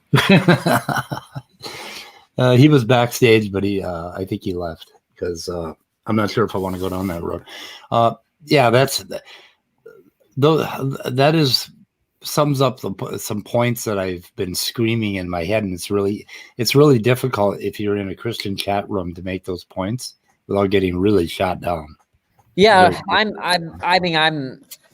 it's hard to be in the lion's den, right? You see, I have great difficulty, so I just don't really talk about it. I'm fine with them saying whatever, it doesn't bother me. It actually just doesn't. I could see why it would bother many people, but I'm just I guess because I came from that world, it just doesn't bother me, Yeah. So, but it would be very difficult for me to express these objections in a room full of 8 Christians on some after show, I just don't. I'm not. It's not worth the headache. If someone genuinely wants my view without being argumentative, I will gladly give it. Otherwise, I have to be in the mood for drama, Yeah. What question did you want to ask, Andrew? Well, he was talking about how no creationist denies microevolution, and I was just gonna ask him, what's the limit to microevolution then? Yeah. Okay. He's not gonna answer that question anyway. So I know. I just. But if he have a theological explanation for that. What's that? Aren't they going to have a theological explanation for that? Well, what would the theological explanation of a limit be? Well, it's going to be okay. First of all, it is ad hoc but it's not incoherent, right? To say that there is some delineation, I'm not aware of it, but it's ultimately explained by God in terms of what limits or delineates between a one kind from another. I think that's what I would have answered, and I think that's coherent. But what's the problem at that point? Well, like it might be coherent, but it's not testable. Well, that they're not gonna. Well, if I were I'm a little bit more sophisticated philosophically, but I would just say, well, yeah, it's a theological delineation. It's not a scientific delineation. Right. Okay, then let's stop talking about scientific delineation then. Wait, are they? I don't think, but they're not giving. They think that theological explanation is also a scientific explanation. I don't think because often they use specific parts of science to justify the theological explanation, and with respect to kinds. Well, like often they, I don't know. I feel like the point is that look, God created these various kinds, and the way they vary is going to be constrained, and that's going to be explained in terms of God's intentions. I don't know what the parameters are, nor does it matter, right? That's what I would have done, and if they're not doing that, then you have something against them. But I feel like that's perfectly coherent. Right, I would say that's coherent. I would just say that now we have no way of testing that, so we shouldn't be talking about it scientifically. Yeah, I think I agree with you, right? But I'm surprised if they're trying to test for the constraints of a kind. Are they even? I didn't even know they were trying to do that. Oh, wait, Otangelo's here. We can just ask him. Yeah. Before we do that, Andrew, I have that chat up. Do you want to continue that at another point, or do you want me to send this file to you? Yeah, we can discuss it another time if that's okay with you. Yeah, because we're going to end at about 4, so we're not going to go too much over. Okay. Wait, Otangelo, do you accept the way I framed that answer? Because I really don't know what y'all would say. That's what I would say if I were a young Earth creationist.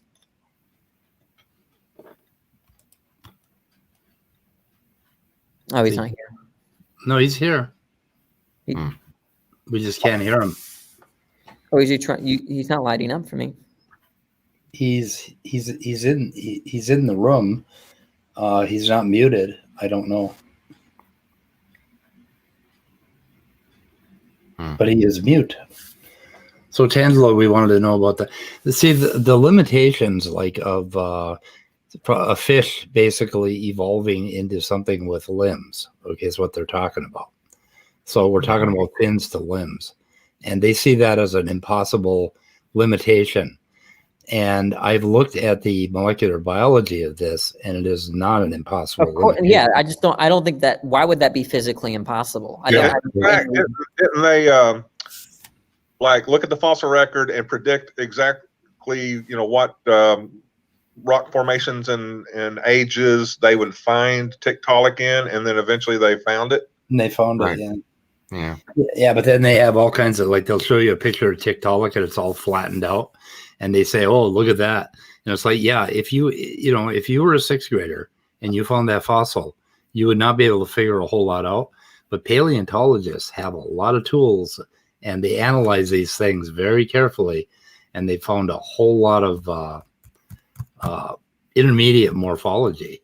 Oh yeah, and not only that, but there's a genetic question about if you look at the genes between what creates a limb and what creates a fin.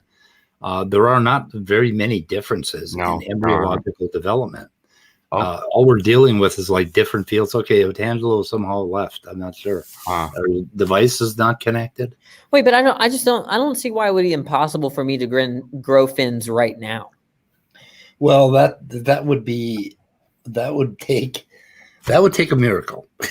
No. Why would it? It could just be. I think it's physically. It wouldn't violate any model or scientific laws. If you had some kind of weird genes that suddenly allowed you to grow a new limb as an adult, for one thing, and differentiate that limb into a fin, it is conceivable, but very unlikely that you would stay alive if you had that going on. Sure. But the point is that that doesn't prove, therefore, that you called it a miracle. I would say that that's just a weird event, but it's not inconsistent with science to me, right?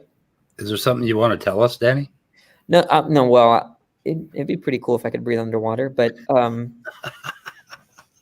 Okay. Well, I think this has to do with, for instance, developmental constraints and how they're added on top of each other. Those are not going to be laws. So Otangelo came in and he couldn't talk for some reason. I don't think he was. For some reason, he wasn't. He said he's gonna try restarting his PC because his mic wasn't working. Well, so he was in here just since I stopped watching and came in, or were you talking about earlier? Otangelo was in here intermittently, and now we have John Peterson, which is going to pose some problems.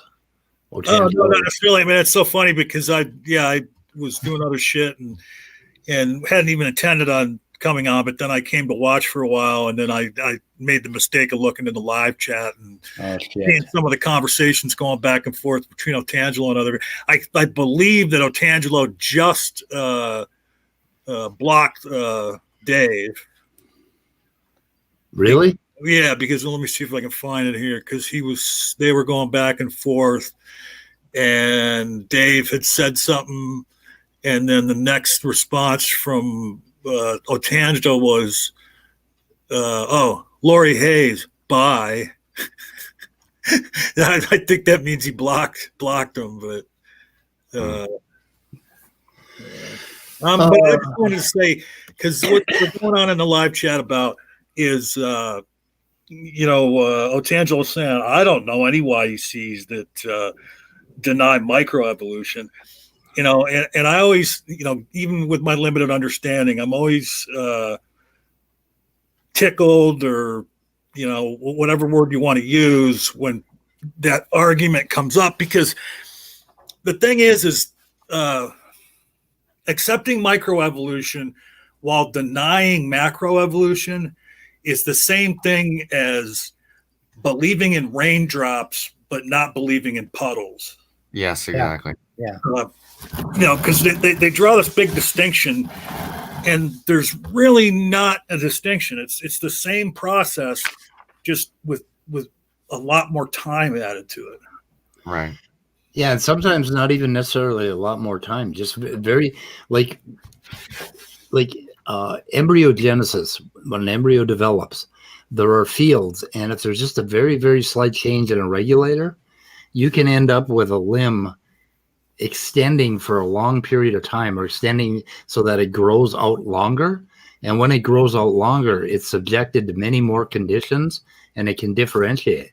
So this punctuated equilibrium is not inconceivable at all. It's likely, because of the way regulators work, and because of the way these systems interconnect. When an embryo develops, it all depends on these gradients and fields and time. So there's three dimensions. There's your three spatial dimensions, and then a temporal dimension. And depending on what chemicals are present in the soup of the embryo at that time, you will end up with very, very different effects. So like certain crustaceans, every one of their limbs have a different function. They've all changed, and there's no reason why that could not happen in, I think, a dozen generations. Ian Chen says, "Hey JP, can you do an entire stream speaking in your Otangelo?" I saw that. But probably not. As a matter of fact, I went on a stream last night and I tried my Otangelo accent, and it wasn't quite on, And then somebody in the room outed me. Yeah, it's hard. What's that? It's hard to keep up for a long period of time. Well, I don't think I even started it good. Because there's certain things he says that if I say those first, and and I didn't even realize that, but I was watching somebody else, some other person who does impersonations, talking about it in a video yesterday, and they were saying how, when they get their impression down pat, there's like a key phrase that'll kick it off, so they can get the voice going, like something that the person says all the time or whatever. But the nice part about it is when I first opened my mouth in that stream, the one person who I was trying to really fool bought it for a minute, because it was Jesus is Lord was in Jefferson Spatchcock's stream. Oh, really? Yeah, and there was him and five or six other people that were all atheists. And so I went in there with my Otangelo avatar, and then I waited and listened for a while, and then I came in, I was like, Jefferson, I don't know why you were picking on Jesus as Lord so much. You're not giving him a chance to talk, and I just didn't. Even that right there, that was too. And he bought it? He was just he was like, yeah, exactly, man, like that, But yeah, I mean, well, I think you fooled me for a few minutes one time. I was ready to boot you. Yeah, like I said, I just came in because I just had to. I don't know if Otangelo is still listening, but yeah, it's Otangelo. You believe in raindrops, but you don't believe in puddles. My ancestors. Oh, Speed, did you get a chance to watch that video I linked to you about the evolutionary changes in mankind over the last 100 years? I started watching it 3 times, and one time this morning, and got interrupted every time. So, oh, yeah. it's in right there in my watch history. So I'm going to try to get to it today. But yeah, I'm very interested in that.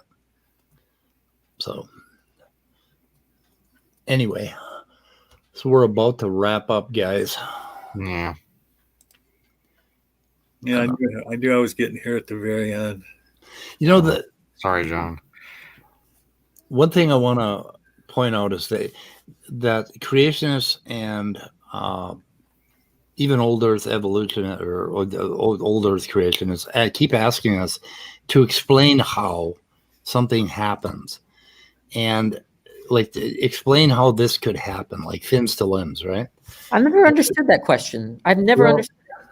But it's a good question, and it's one that we're really trying to answer. But why would it be a good question? Well, it's a good question because I want to fucking know. I want to know what genetic changes and what intermediates happen between fins and limbs. Okay, so what I do is I look at, like, if you look at, and I forget I am shit at taxonomy, but anyway, if you look at the very, very early developments, you'll find you'll find homologs of all the bones, like the humerus, the tibia, everything except the fingers and the wrist bones. And you find those bones, and then you start studying the chondrogenesis, basically the creation of bone and cartilages and all those different tissue types. And you start to find all of these little connections between the genes. The genes are very, very similar, but they're just slightly different. Well, I want to know how those differences create a difference in the morphology when an embryo develops, when a limb develops, that sort of thing. So you start looking at this whole story, and it's really beautiful. It's just a beautiful story. So it's a good question. But when have they ever asked you that question and you started to answer it and they interrupted you and started talking about ribosomes? Question. I guess what I meant by good question, it just didn't seem pertinent. Oh, it is pertinent because, like, for instance, fish have more types of cartilage and bone than we do. And some of those things they have found in degenerative human beings, like human beings that have genetic defects or degenerative defects in their genome. They will basically start to show some of those tissue types. And so it's really important for medicine and for everything about biology to know all of those connections. I thought it was in the context of what's the most plausible explanation. Most plausible explanation is kind of bullshit. We want to know what is possible. And wait, that doesn't make any sense though, right? Oh, it does. Because what is possible could probably be the thing that kills you. Well, wait, okay, but I just take possibility to refer to logical possibility. Yeah, okay. That's your problem. Oh, no, you want to go to chemical or genetic possibility. What's possible? I don't even know what that means, right? The point is that when someone says God explains it and infers that from the fact that you don't know how a particular natural state came about, right? I mean, that's insane to me. So why even ask the question? Well, how did this come about?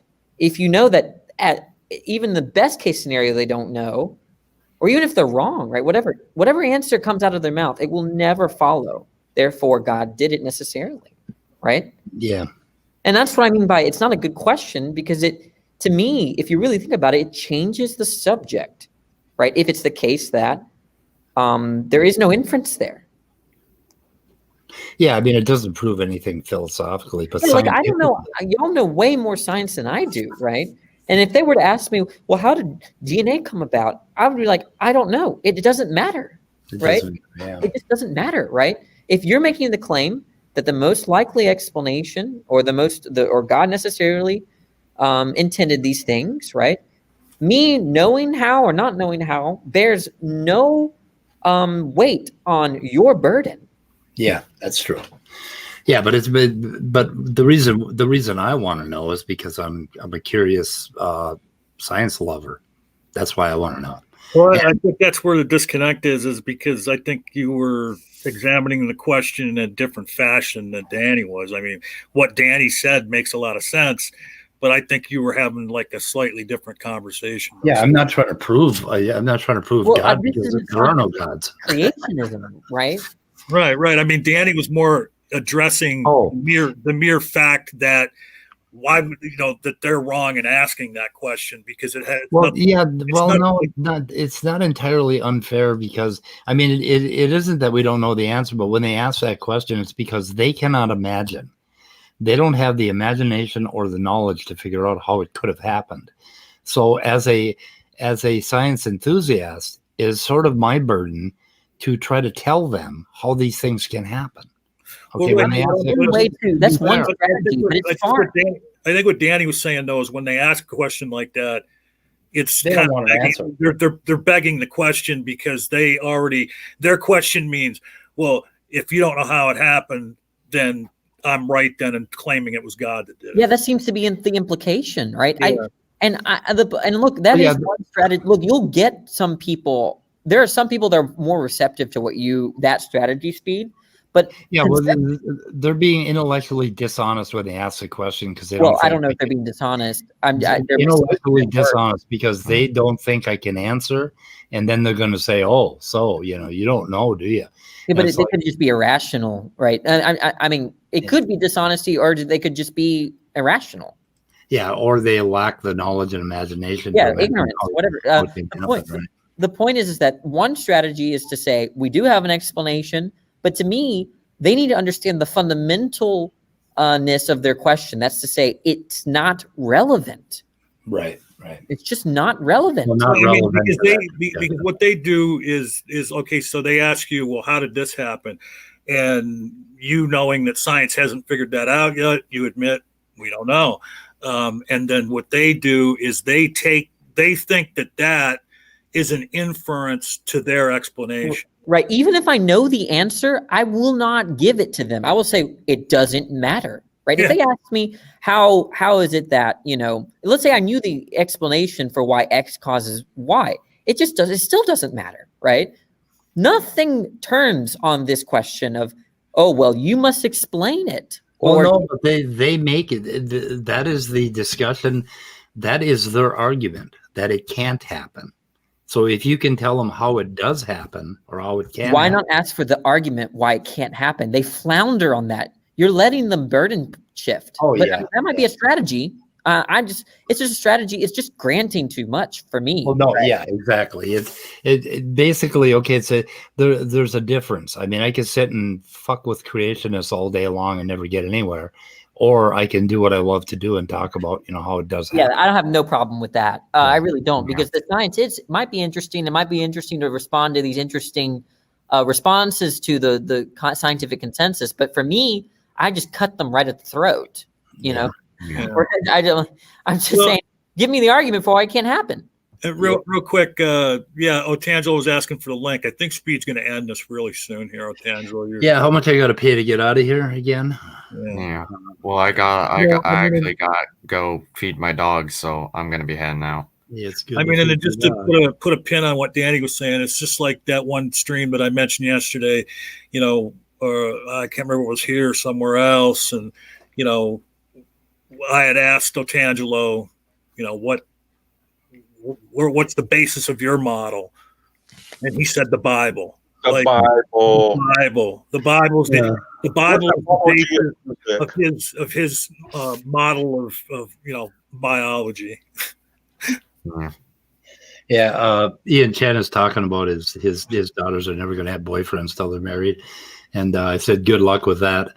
And I remember 5 years after they're married. They interviewed Bruce Willis when his daughter was like 15, and they were asking him about boyfriends, and he said, "Well, I kind of like the idea that you kill the first one, and then the rest of them." And then the way he said it with that Bruce Willis, action hero, fucking angst, it was like, "Yep, that's a good deal. Kill the first one, the rest of them will behave." Anyway, so should we end it? John is representing what I said. I could not expect much more. That's exactly what you said, Otangelo. When I asked you what your model was, you said it was the Bible. I saw that as it happened in real time. Oh, very good. And I left. Yep. The Okay. Bible is not a model. It just doesn't present models. If you think it does, you don't know science. So we have this atheist Bible study, and we were talking about faith. And now next week we're going to talk about the Garden of Eden and the Tree of Knowledge and some of the meanings. I kind of like some of the metaphorical meanings of the Tree of Knowledge. They're pretty interesting. So it's going to be a fun session. I actually really enjoy reading the Bible. I kind of miss it. Whoa. You. Really? You don't like reading it? No, I enjoy reading about it. I enjoy Alan Watts' interpretation of Christianity. Alan Watts had some really cool ideas about the mythology of Christianity. But man, he must have done a lot of fucking acid, though. Well, actually, he didn't do all that much, but he started out in a seminary, and then he, went Eastern, and he started studying Eastern religion. Oh, I'm thinking somebody else then. He became kind of a guru. You're thinking Timothy Leary. He went off. No, but there was some. What was the name you said? Baba Ram Das. Were you thinking about him? No, what was the name you said originally? Alan Watts. Alan Watts. Okay, yeah. I think I listen to him. He's like one of those guys I turn on, when I go lay down and listen to and fall asleep. Oh yeah, he's got a soothing voice. Yeah, he has more audio recordings, I think, than anybody in the world. Hey, Scott, you were the one that said you heard that answer from Otangelo in real time, right? Well, I read it. Yeah, it was happening in the chat. Is that what you're talking about? I mean, it's happened in chat. I believe it happened live too, but yeah. And then Otangelo says, "No, it's I said intelligence." He says. Well, in one place maybe, but then another place you said the Bible. Hey, about Alan Watts, I remember after I became an atheist. Yeah, I was kind of in that middle position where you're looking for spirituality in different places. Buddha. Yeah, I used to listen to a lot of Alan Watts, and of course I read about Taoism, and basically I just picked up doing meditation, and that's all I really needed to get me, levelized and stabilized and everything. But still, it was interesting to listen to. Yeah, and Alan Watts would not identify as an atheist, or wouldn't have, because back then atheist kind of meant a different thing. But Alan Watts was secular. He had entirely. If you read, you could read his books all day long. You will never find any woo in them. What you find is psychology. And when he talked in public, he had to be careful because he made his living basically being a guru out in California. So he couldn't come right out and say, that it's all natural or whatever. But I mean, he has a beautiful exposition of what it is to be a human being. And then he explains what it is to be a Christian. And he describes Christians as people that love to play a dangerous game. Like God decides to, it's like God and the devil are sitting around, and God says, hey, let's create this race, and I'll be the good guy and you be the bad guy, and we'll fuck them up. We will scare the shit out of them. We'll tell them if they think bad things, they're going to roast in hell forever. And it's like, yeah, that sounds like a fun game. And then the Christian that buys into that loves the tension, the absolute tension of being, in this good and evil world, and it's like playing a fucking video game is what they're doing. They're immersing themselves in this mythology of yin and yang, good and evil. And it has the most threatening consequences of all. And Ellen Watts talks about what happens when you go through the pearly gates, and St. Peter, or whoever the fuck he is, drags you up to the throne of God, and God is like 500 feet tall, and he's sitting there in clouds and lightning. He's got this grim look on his face, and he looks down at you, and he's going to judge you. And he looks at you real seriously and crinkles up his brows like he's going to fucking zap you. And then all of a sudden he slaps you on the back and starts laughing and says, "We were just kidding." It's like, it's not serious. And that was Alan Watts' whole thing. That nothing is fucking serious. When you die, you just, you evaporate into this wonderful, no consequence zone. None of it's serious. So have a good time and laugh a little bit. Dance while you're alive and dance while you're alive, right? Yeah, and that is the most wonderful way to live, with that frame of mind, rather than this, oh my God, I've got to do good or I'm going to roast in hell for eternity, or I'm going to be in church for you. I imagine eternity as going to a Presbyterian church and listening to Reverend Peterson drone on for eternity. Yeah. Reverend Peterson, what? Yeah, Reverend Peterson was my Presbyterian when I was 8 years old. Yeah, no relation to you, John. Maybe. That's I thought you were talking gravity. and How that do just- you know? How do Yeah. you know that? What if you're wrong? What if you're wrong? Yeah. That nice what do you call it? Somebody's wager. Pascal's wager. Yeah. Believe to hedge your bets. He actually said that. You were. I thought you made that up. So he's going into evangelist mode now. Yeah, where he he's says gonna that save you my want to soul. get wrong, and hell is hot, and you poor atheists have nothing to live for. Blah blah blah. So, Angelo, if I die and I wake up and you're fucking there somewhere, I'm gonna kick your ass. Well, no, you'll be in hell, Speed. I'm gonna kick everybody's ass. You'll be in hell. Wherever I'm gonna be, I'm gonna kick some ass. I do not want to fucking wake up when I die. It's like, that is my fucking nap. You do not interrupt that shit. I know. Did you hear about the atheist that died and he woke up and he was in hell?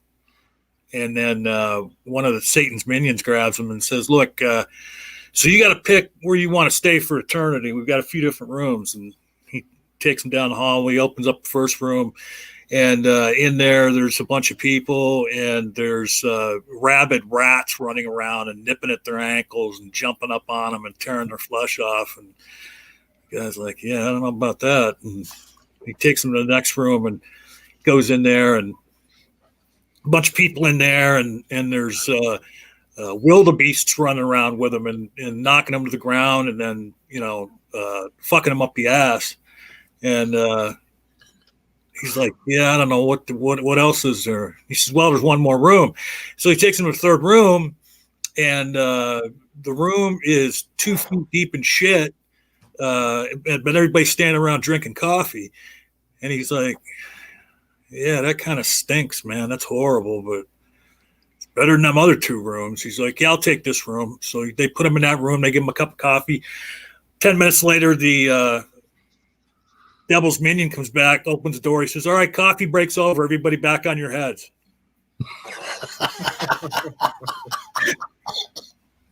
That's a good one. Good place to end our show for today. What do you think? Sure. Okay, we're gonna goodbye, everybody out there. And Otangelo, thank you for your entertaining comments. Goodbye, world. Goodbye, crew world.